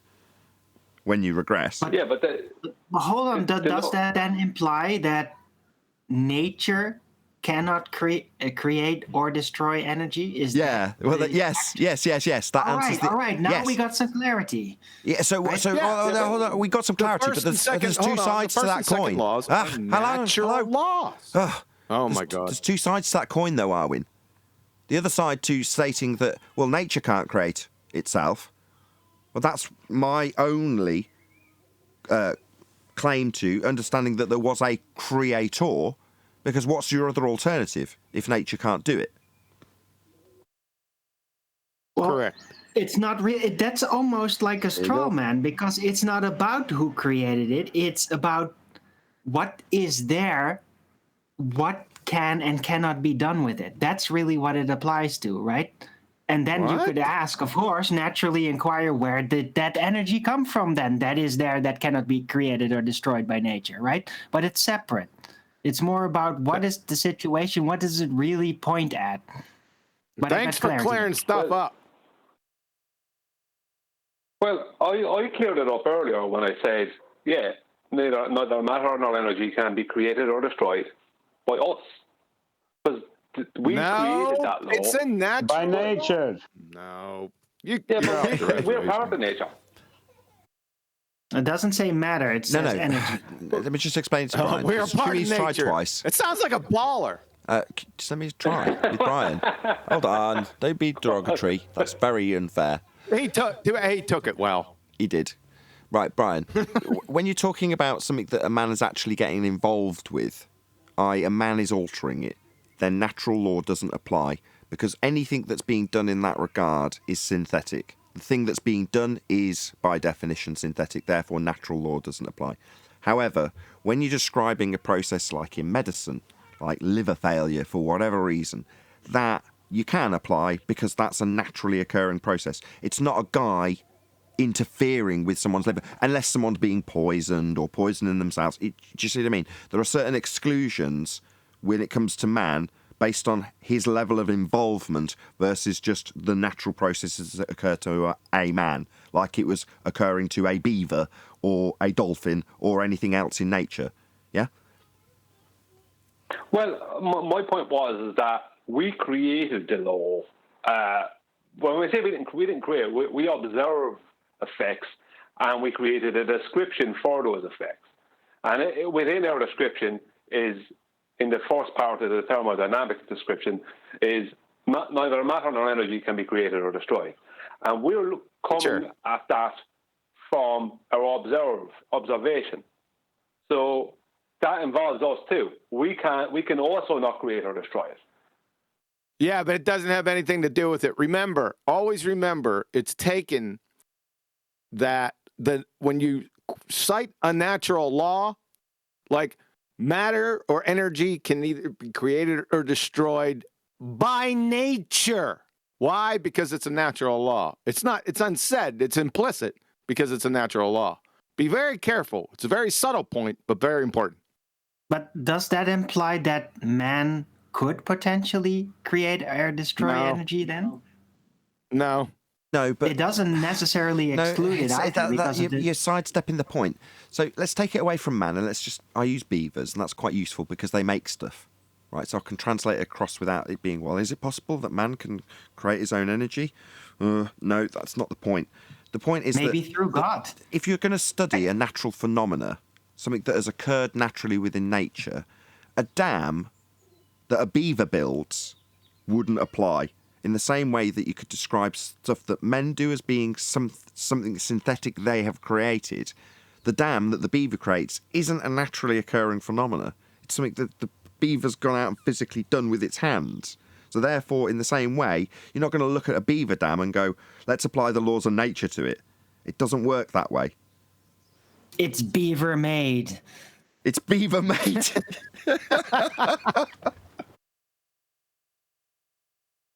Yeah. It's thin beaver. Thin beaver in. Yeah. But that's still synthetic.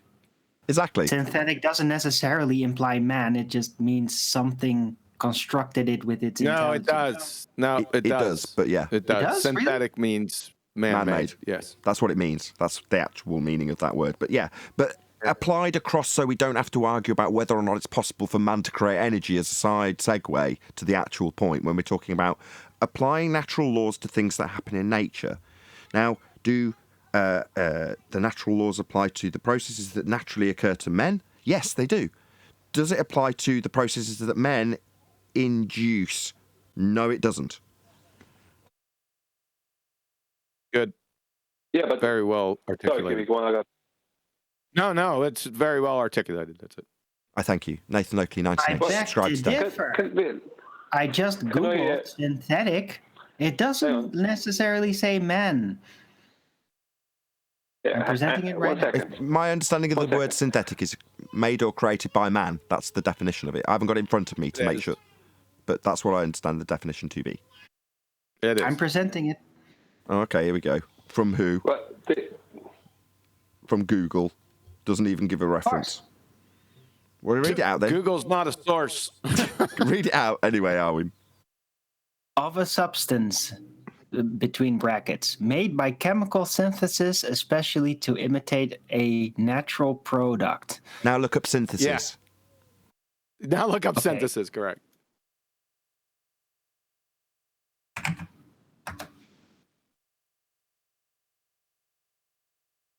The combination of components or elements to form a connected whole, the production of chemical compounds by reaction from simpler materials. Now look up production. Okay. Still not. We'll get there. I swear to God, Google, you bastard. You're beating me at this point. No, he's not.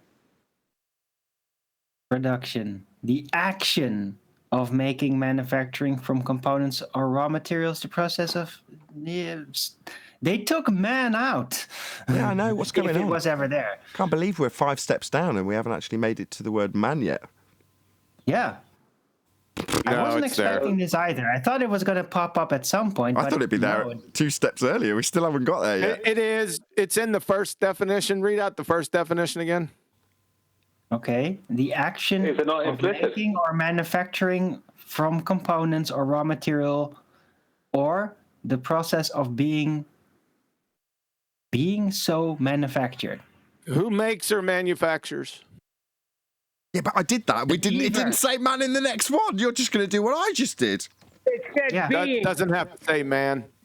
So it's in the first definition. It wasn't. We just looked. It's in the second definition. No, it doesn't have to say man now. It just doesn't. It's implicit. I don't have to say man if I say boy or friggin' grandson. Still fucking man. Neither does Google by the looks of things. But you're inferring it. Google's not a source. You're inferring it, John. Yeah, it doesn't say it. Inferring. Don't infer. What's let's try this. What's inference? No, let's not do that because I haven't got it in front of me. Because you're talking out your ass.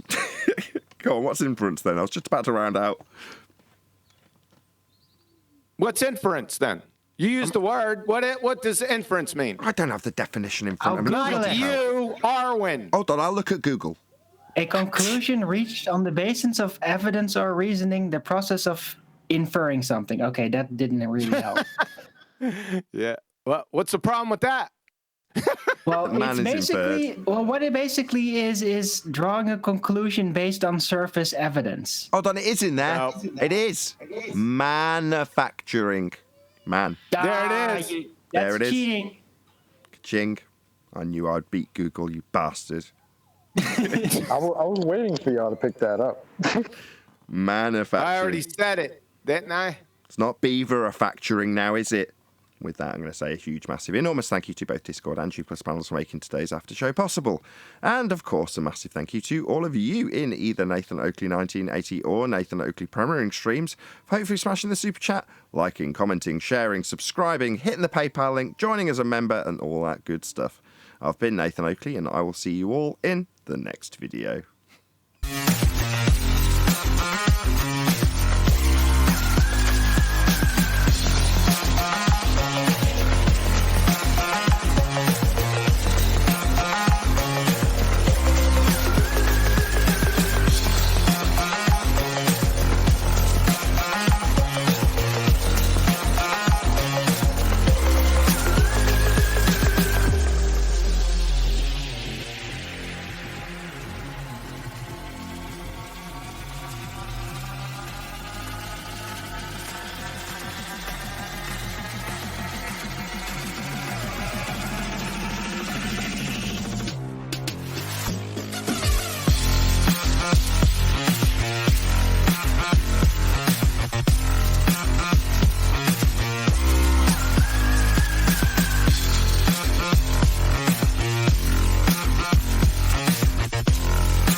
What a lovely day!